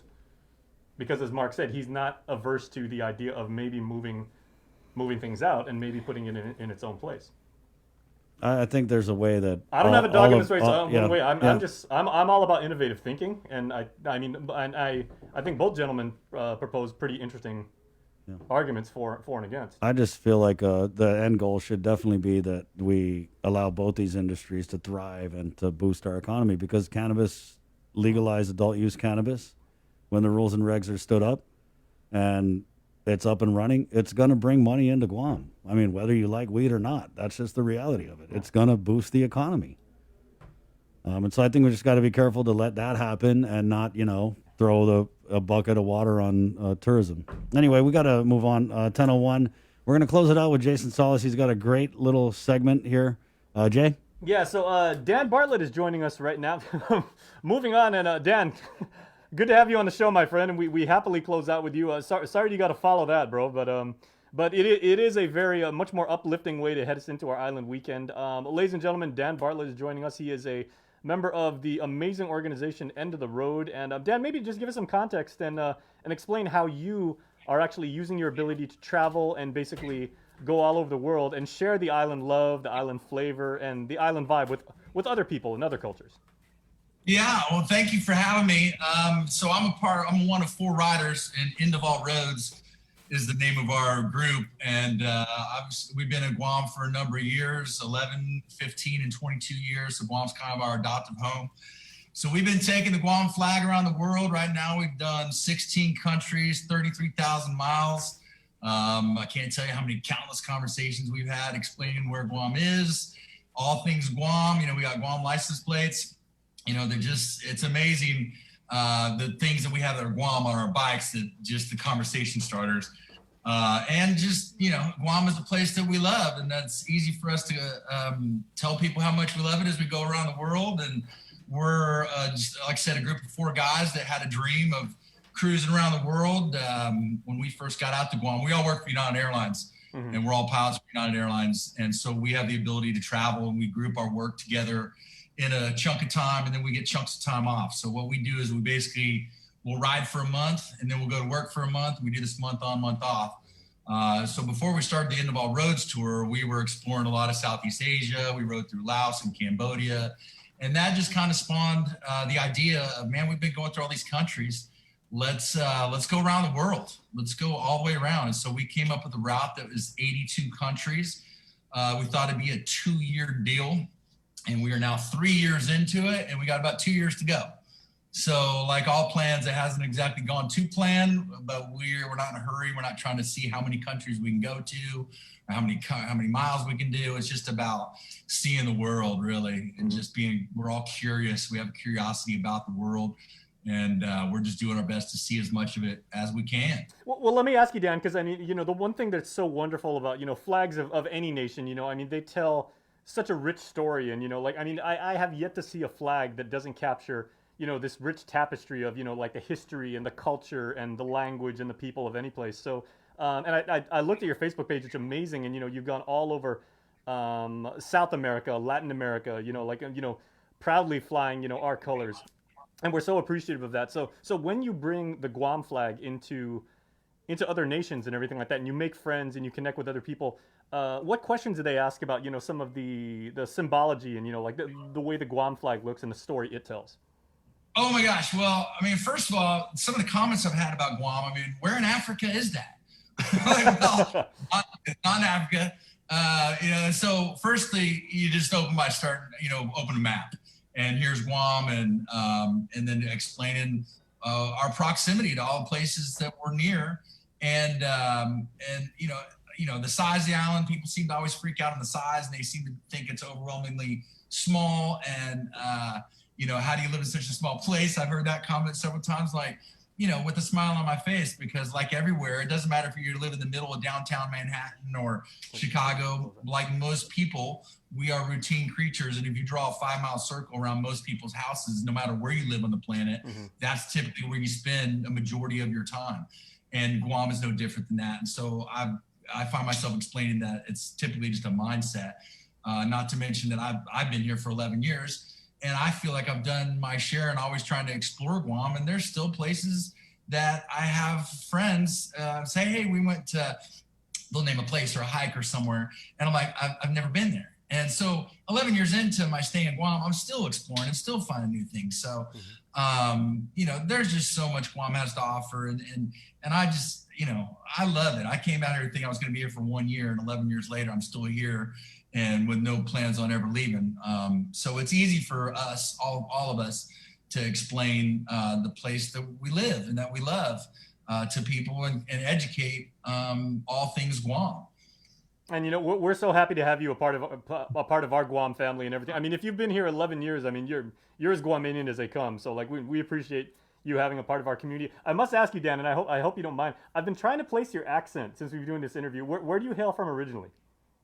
Well, I was born in Dallas, Texas, but I spent then as a teenager I moved to Kansas City, Missouri. So got a Texan root, but a Midwestern background. Okay, so I got to ask, you know, the Chiefs have been really good lately. Are you rolling with the Chiefs, especially given their world championship last year, or are you like Dallas Cowboys fan till you die?